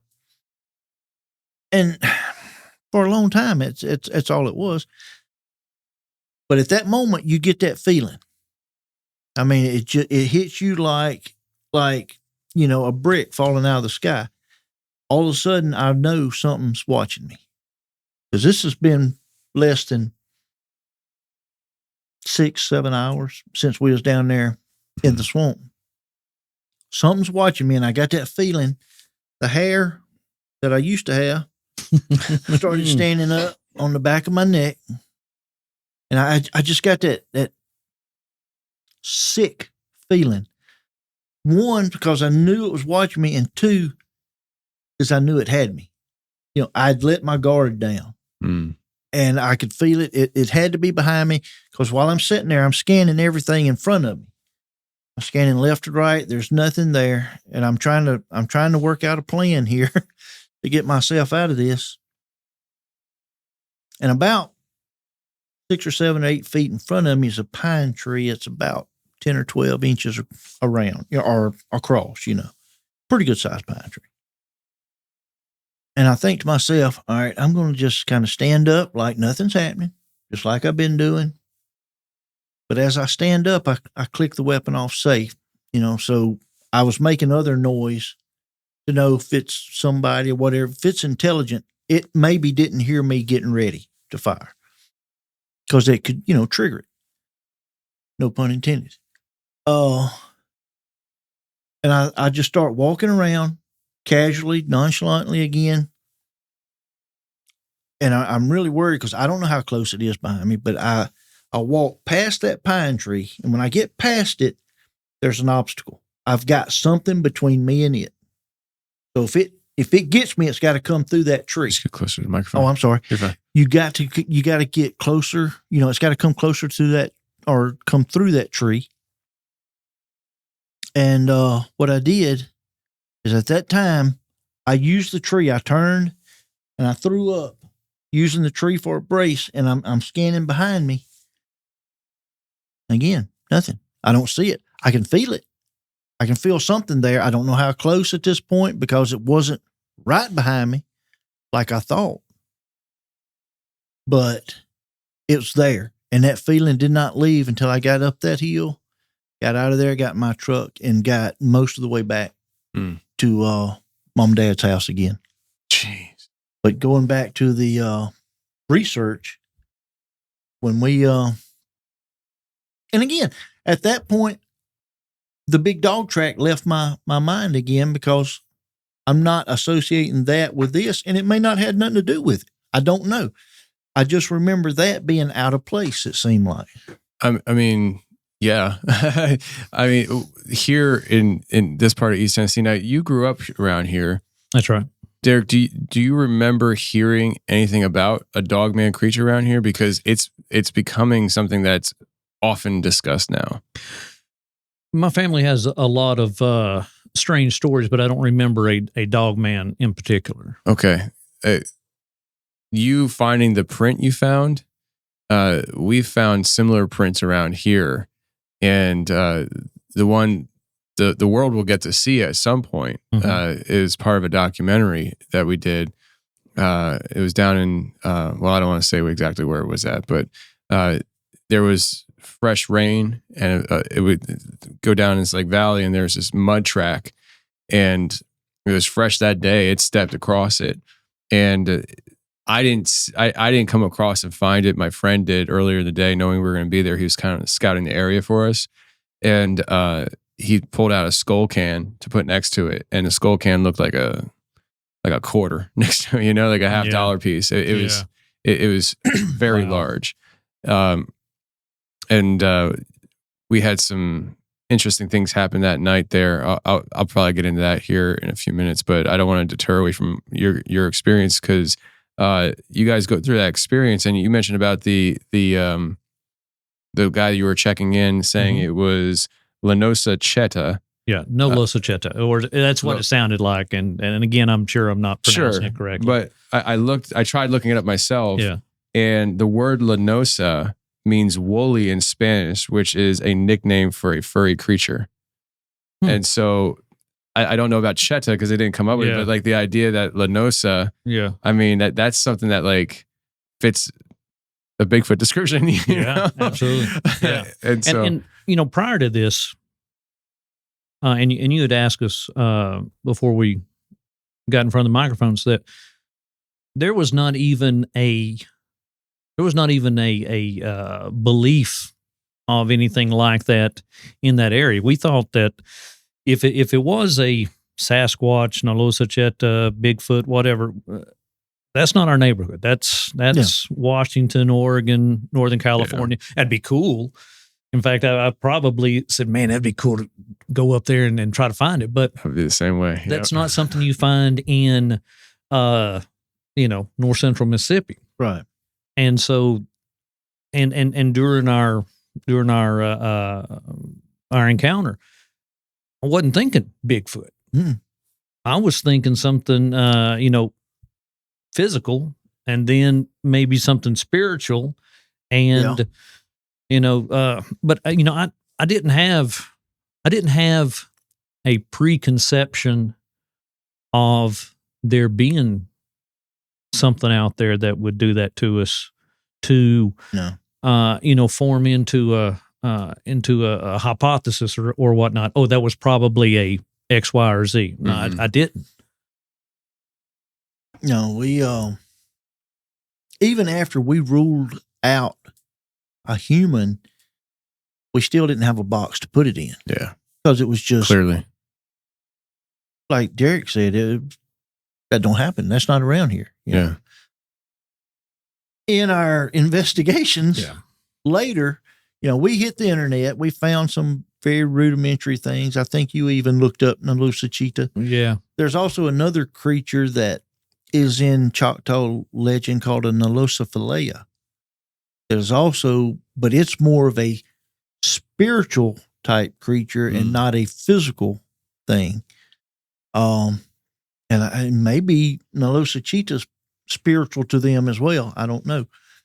But, we went through all this. We went through that. We looked up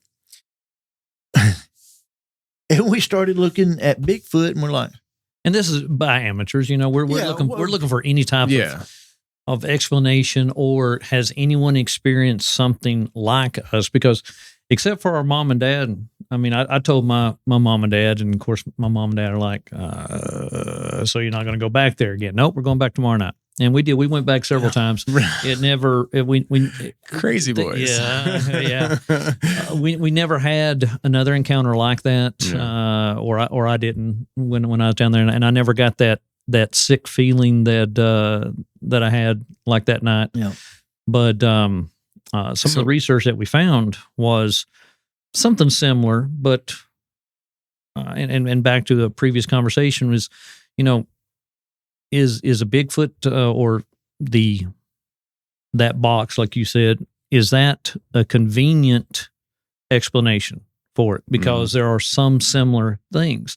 But then at the same token, you say, well, it didn't have some of the same characteristics. It didn't have some of the same characteristics as this other story that you hear somebody else say. But then at the same time, like we were talking about East Tennessee versus other parts of the United States, if you were watching a family, you might have a good idea of what that family does. But they may only have some similarities as a family that lives in New York or California or wherever. So you can't really say, oh, that I cross it off the list because it did this, and we know that it wouldn't do that. Yeah, there's not enough information out there. But we saw that there were similar stories in Ohio, Kentucky, obviously here in Tennessee, North Carolina. And then, we also cross-reference things like swamp ape and stink ape and so on and so forth. Maybe that's what it was. Who knows? And we kind of noticed that it could be like a nomadic type travel. Like migrating. Yeah. Right. Yeah. Based on weather or based on, Time whatever. of year. Yeah. So, I before we get into all the research stuff, I got some things I gotta just share with you guys because Please. While you were telling the story, it's funny because what I'm about to share happened after you and I talked initially, David. Okay. But there are some similarities going on here. One, I did my first documentary, Expedition Dogman, and we went to Kentucky. And the story is basically this guy, Kyle, he went out in the woods one night when he was 15 with his grandfather. They were coon hunting. His grandfather couldn't really go through the woods like he used to, so he stayed behind the truck. They had radios. Dogs took off. They got a scent. He's going through the woods trying to track. And he hears the dogs. They treat a coon, and then he hears these coyotes coming in. And this is where the similarity, I feel, is there's a connection between these things and coyotes. Almost like we were talking about earlier, that people talk about Bigfoot and Dogman not getting along. There's something to do with the coyote in that vein as well. Yeah.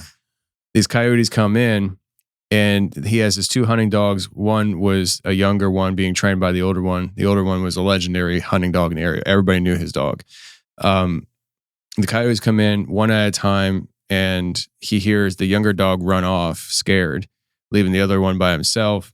And the other one is handling his business. Like he was fighting the coyotes. Coyote goes to treeing. The next one comes in, he fights it, whatever. His grandfather gets on the radio and says, you need to get in there before the coyotes kind of really give it to the dog. So he's booking it. And then he hears the coyotes actually come in together as a pack. And they start really laying it in on his dog. And he's trying to get there. And all of a sudden he hears his other dog come in, and the fight changes. Like there's these two dogs fighting these coyotes. And he gets there, and once the fight's over, he doesn't get there until the fight's over. When he arrives, his dog is back to treeing the raccoon. There's no coyotes are found. And he goes over, he pats his dog on the head. Dog's name was Jake. And he hears the other dog, Bo, the younger one, on the other side of the tree, chomping down on a coyote. And so he's like, man, this dog's learning real good, good job. And so it's a big tree. It was a real big tree. He walks around the back of the tree, and it was not his dog, Bo, that came back to fight those coyotes. He said the dog that he saw on the other side of that tree was so big that it was holding a coyote by the rib cage in its mouth. Holy crap. And Dang. he comes around, he hits it with the light, and it stands up. So he said he hits it with the light and looks at him. It drops that coyote and it stands up on its hind legs. And in his mind, he's like trying to rationalize, like, this dog is leaning against a tree, and then it takes a step towards him. And the story, he tells it in much more detail, just like you guys shared yours. If I told your story, I'd tell it in like probably 20 minutes because I didn't live the details of it. So he tells the details of this whole story of how this thing took chase on him. And the only way he survived is because his dog, Jake, intervened, I think 2 or 3 times. And the last time he got away, and he hears this thing just tearing his dog to pieces. And long story short, it's episode 335. I called it Dog versus Dogman. And long story short, Jake survived that attack. And he found Jake, and Bo was found by somebody at a corner store somewhere. And they went and got their dog. But there's this mirror image in my head of these two different accounts. Now, I know in your story, we don't know exactly what it was, but it has a similarity of these creatures not getting along with coyotes, and coyotes not getting along with these creatures. And then on a more intimate note, I just kind of alluded to it a few minutes back, but we were shooting a documentary in Kentucky, and it went sideways, and we wound up finding ourselves going from Western Kentucky through the state to Eastern Kentucky, down here into East Tennessee. And we spontaneously found ourselves in an area investigating, and it was pretty dead that night. And I had an upper respiratory infection. At the time, I didn't know it. I just knew I was really sick. My wife told me that, like, once I was done with this, she's like, "You're gonna die. Like, you're just gonna collapse." And she was right. I did. But that night, it was pretty silent, and it was probably about 2:00 in the morning. And I went over to my friend Joel, and I just said to him, I say, "Hey man, like, you want to go out, on foot and just see what we turn up one more time, because it's pretty dead." And so we decided to go down to that area where my friend earlier that day found that track. And we went down there, we found the area, and we see right there that there's a trail on both ends of this. It was like a cutout, it was a pipeline actually. And so it was a wide area that was cut out, but there was a trail going into the woods on both sides of that, right where that is. And I was like, and I just said to him logically, is whatever created this giant print that we're looking at here might have just crossed right here on the path. So we go and we walk this path all the way down to the river, and nothing. So we come back and we try to go on the other side to the trail, but it was so thick that I was thinking nothing that size came through here. Nothing has walked this for a while. So we're kind of deflated, and we're walking back towards headquarters, where the one cameraman and my brother Jack was there, and gonna call it a night. And then there's this other trail that kind of popped up that we didn't really see before, and let's go down the trail. And so as soon as we walked in there, we started getting this smell, and him and I both described the smell differently. But for me, it smelled very musty. And I know he always looks at me sideways when I say this, but it smelled like, to me, it smelled like an old, like wet, musty man that just got out of the shower and just has like this like old, like must smell, like really, really strong. Reminded me of my grandfather, to be honest with you. But it would come in and then it would go. Come in and it would go. And as we proceeded down, it would do that. And at one point I had gotten pretty sick. And I know there's part of you that's like, yep, that's what happens in these encounters. People get sick. But I did have a respiratory infection, and I was swallowing tons of like spit and like, the mucus and all that. That's the word I'm looking for. The mucus. Like, it was bad. So I do want to say that there's a strong medical likelihood that I was just getting sick to my stomach from doing that. Sure. But it got to the point where I had to like kind of stop, and I leaned over my knees, and I was, and the only camera we had was like a handheld night vision camera that we went out with. Like, we have good cameras, but like this way we were doing that particular on foot session was meant to be more like a night vision vlog kind of thing. And, so it's on this like handheld tripod that if I were to set up, it's only about that high off the table, And so I said, let's just stop here and just give me a second. So I set up the tripod and turned the screen. It flips so I could see me on the screen, so I knew I was in frame. And unfortunately, there was a blade of grass going in front of the the lens, so it focused in on that, and I was blurry. I was like, darn it. But I'm in frame, squatted down, completely dark, and we start hearing walking behind the camera in the woods. And the camera is facing me and it has a shotgun microphone, so it's meant to pick up the audio that it's facing, but the things behind it, it's not picking up much because it's not designed to do that. And so we both acknowledge we hear walking behind the camera, and I stand up, and now you're seeing from about my chest down because now I'm out of frame. And we hear the walking, and I can't remember the detail as to when we hit the lights, but I feel like we heard the walking. I stand up, and about 20 seconds later, we hear something charging us, and it was bipedal, and it's like boom, boom, boom, boom, boom, and it's coming right at us. And I mean, it scared the crap out of us. And I had a 10 millimeter Smith & Wesson on my side, and I pull out and I point because it's coming from directly behind the camera, and it's running right at us. And there's no running; it's coming. Yeah, and we can relate to that. Yeah, that's what I'm saying. Like, I draw and I point like right over the camera, and it stops right there behind the camera. We hit the lights and we see absolutely nothing. It ran. Physically, you hear it charging and you hear it coming, and it's right there, and it stops, and we see nothing. And I holster, and probably about seconds later, I don't know how long, we hear a yell. And it wasn't like a high-pitched scream. It was this like from the diaphragm, like yell of just like from behind us, not in front of us, from behind us, from a distance behind us. It sounded like from distance.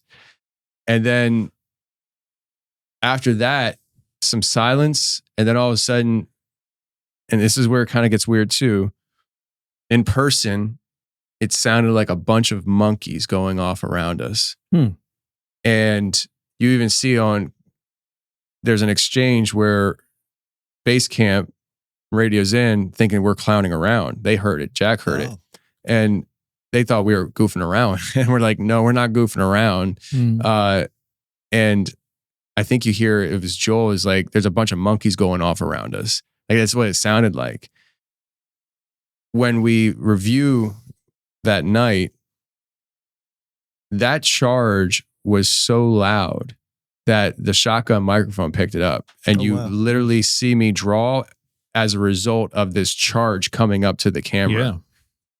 You get the scream that happened behind us. We pick up the cameras and we start leaving. And the audio that we have up to that point is everything's accurate, except for those monkeys. In person, it sounded like monkeys. On the audio for the video, to me, it sounds like owls hooting. Owls hooting. Yeah. But in person, it didn't sound like that. To me, it sounded like monkeys. You hear Joel acknowledge we have monkeys going off around us, but on camera, it sounds like owls. But on camera, leading up to that, you definitely hear the charge. You definitely hear the scream coming from behind us.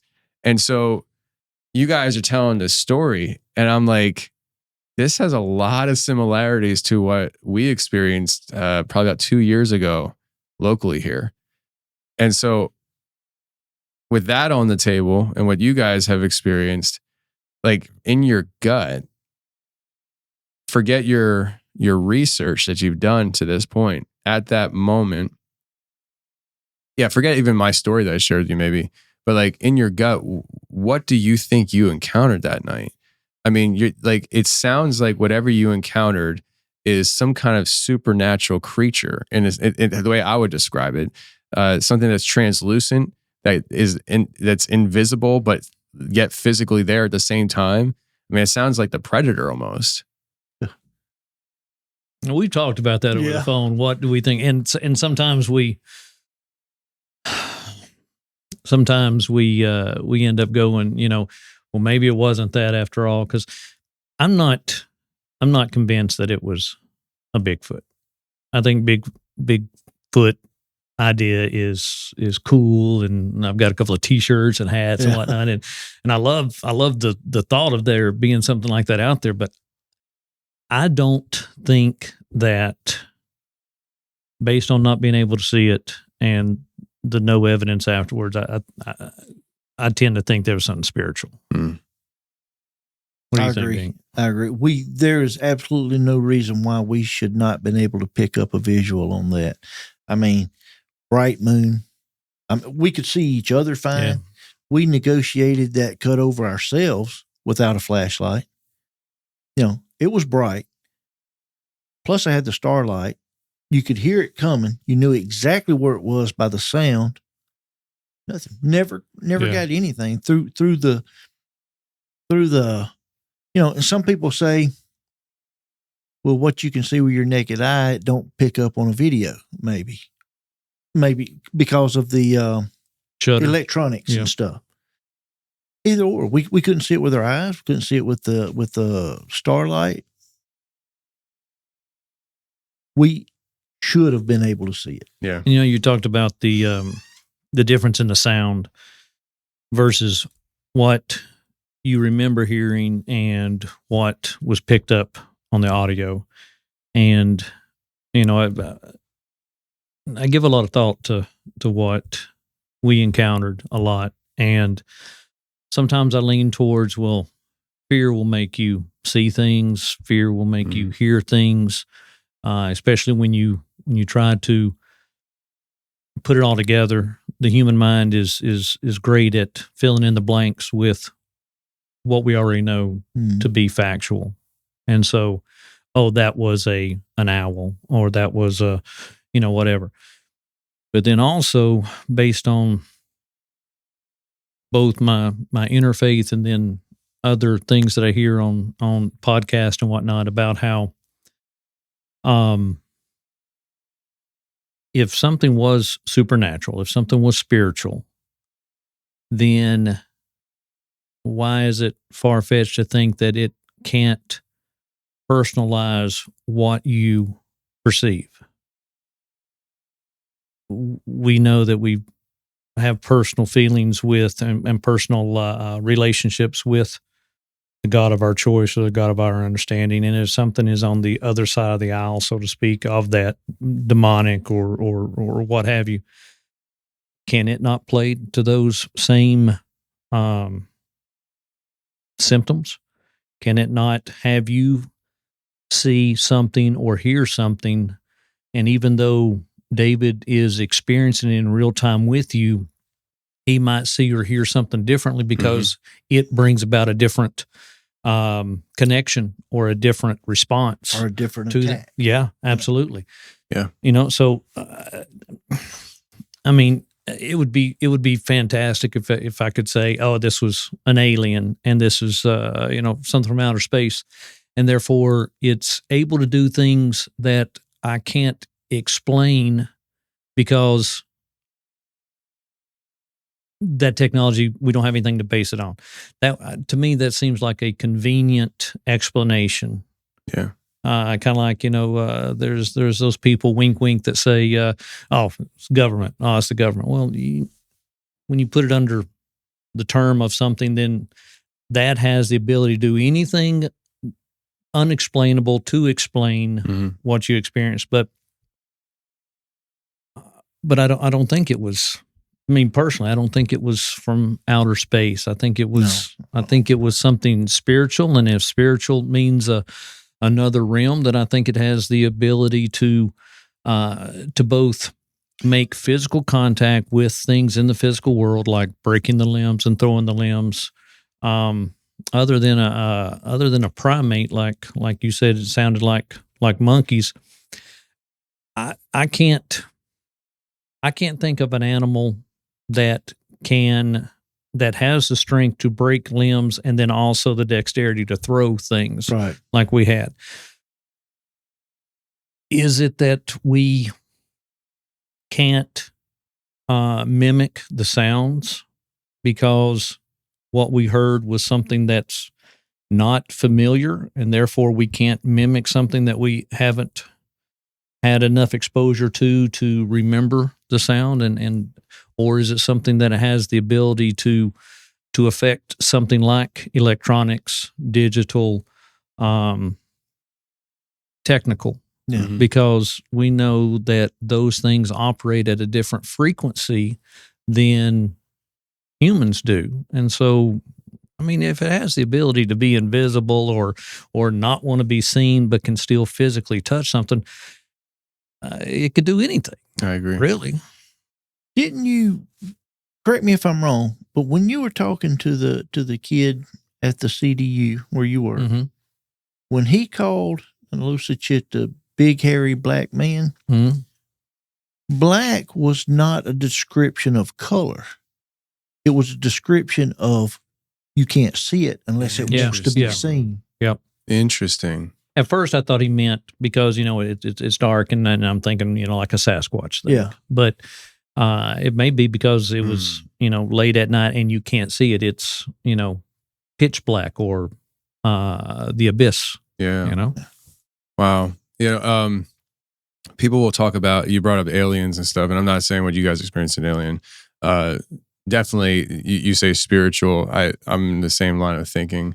I mean, anytime you're talking about something that's there, showing physical proof that's there, but you can't see it, to me, I'm like, okay, we're talking about a supernatural experience right now. Act accordingly.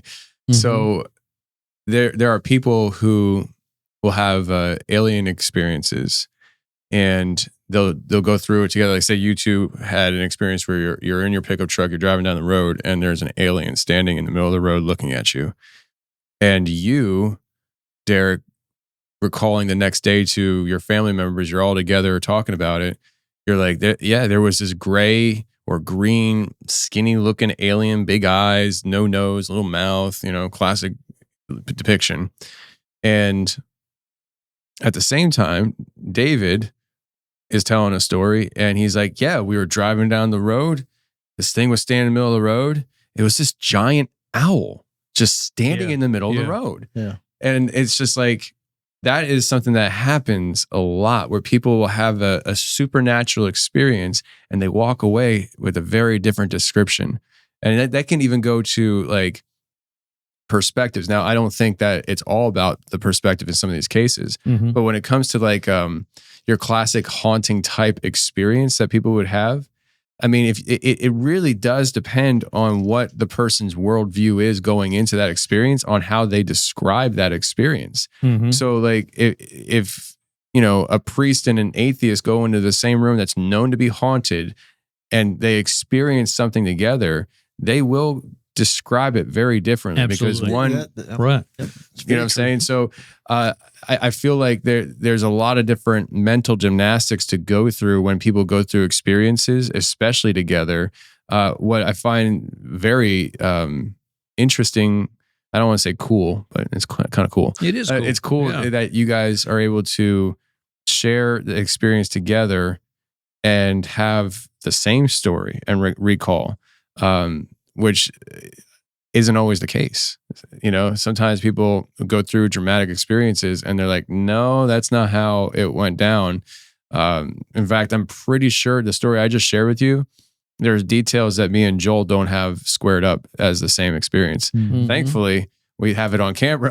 Right. Yeah. But there are little details that we I think, and I can't remember what they are, but I just know that there's been little details that we don't come to agree on exactly how it all kind of went down. So yeah, I just think it's fascinating, and this experience launching you guys into now. I know he sent me all the notes, but I'm assuming you do research too, or you looked into it. And do your kids know this? No. Okay, so this is you They coming will out of now. your They will cryptid now. closet. Like, Yeah. Yeah. Okay. And I have had employment that was out of state, and so there were long stretches of time that my kids and my wife were at the house, and I did not. Kids are already scared Yeah. of what's out there, and totally,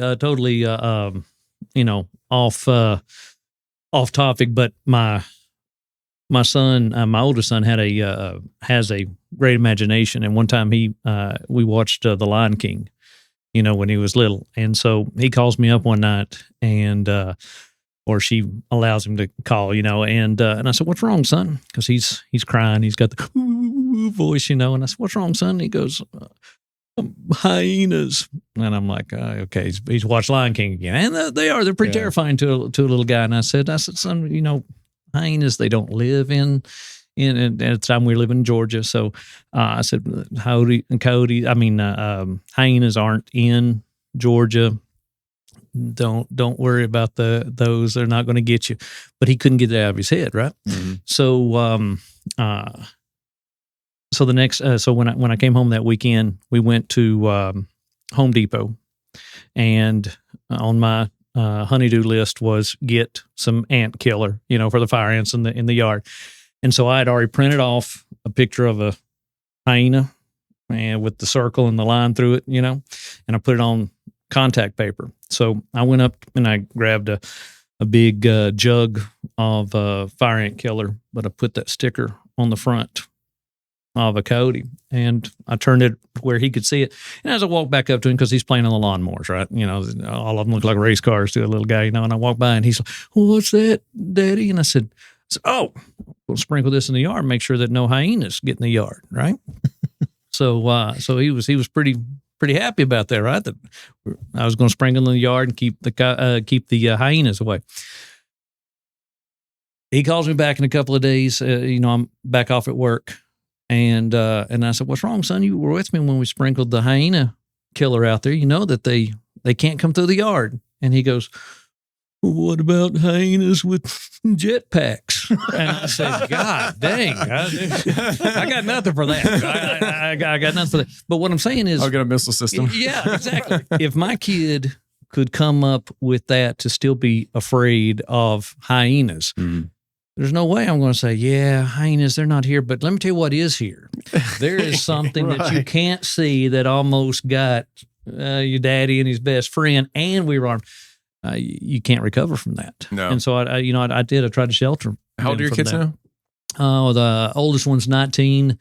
I got 19, one fixing to turn 16, and my little rattlesnake of a daughter is going to be turning 12 soon. Okay. Yeah. And so this was, way before they were born, but I have made sure that I did not tell them that, because we hike, we camp, we are outdoor enthusiasts, we hunt, we fish, and I just did not want them to be looking over their shoulder like I did for a long time. Yeah. Now, I'm kind of, I guess, older because I'm going to be 55 soon, and you're what, 80? There. You're 80? Is that right? At least 85. Yeah. Now I'm kind of the mindset, and after living through that, if it's going to get you, it's going to get you. Yeah. And we were in a almost as nearly perfect situation as we could have been, armed up, and another person there that was trained. That's as good as of a defense as I could make at that point. So if it sneaks up on me now, it's going to get me. Yeah. So, and I just didn't want to share that with them until now. Our only defense now is high fat content and cholesterol. Yeah, absolutely. If it eats us now, he's toast. Yeah, that's right. Yeah. Mm-hmm. Oh man. Well, I think what I want to do is I want to shift into the research side of things, but I think this is also a good time to break up this conversation into two parts. Okay. Because I have to go to the bathroom really bad. Yeah. So good call. Yeah, good. Great call. I think what we'll do is this will be the show that we put out, and then this next conversation we'll put up for members for the overtime. Awesome. Okay. But yeah, I think people really. I mean, I'm so glad you guys came to tell this story, because it's a different dynamic then when you and I talked, I couldn't even see you. It was just audio because I didn't care about video back then. Right. To now, you guys are in studio telling the story. It's just like, holy cow. I mean, the detail that was shared today. I don't is like wild. telling the story, to tell you the truth. I really don't. Clearly, because, I mean, you've never told your kids about it. Yeah. I just, first of all, because you tell another, grown man, they're like, and our friends, the people that we know are hunters. I was in the military. He was in the military. You're not going to get that support group. They're going to think that you're crazy. And so I would just rather not. I mean, I think about it a lot, but I just don't share it until I call him. Yeah. So now when you ask to share the story, that's when my anxiety gets high and whatnot. Yeah, didn't he have to? You called him to see if he'd be willing to even tell the story, right? I did. Yeah, that's right. Yeah, I had to kind of talk him into it. Yeah, I didn't want to. But I think it's going to be therapy in the long run. See, I haven't even, I've seen him once in love, 22 years? Really? Yeah. Last time you saw me, I was a SEER instructor for the military. Down in South Alabama? Yeah, down in Fort Rucker. And you fed me beaver liver. That's right. Sure did. Yeah. So this is like you guys getting back together over this story is kind of wild. I know, This is a reunion for us. Wow. Sure is. Wow. Well, bathroom break. yeah, let's do that bathroom break. Then we'll come back for the overtime. 10-4.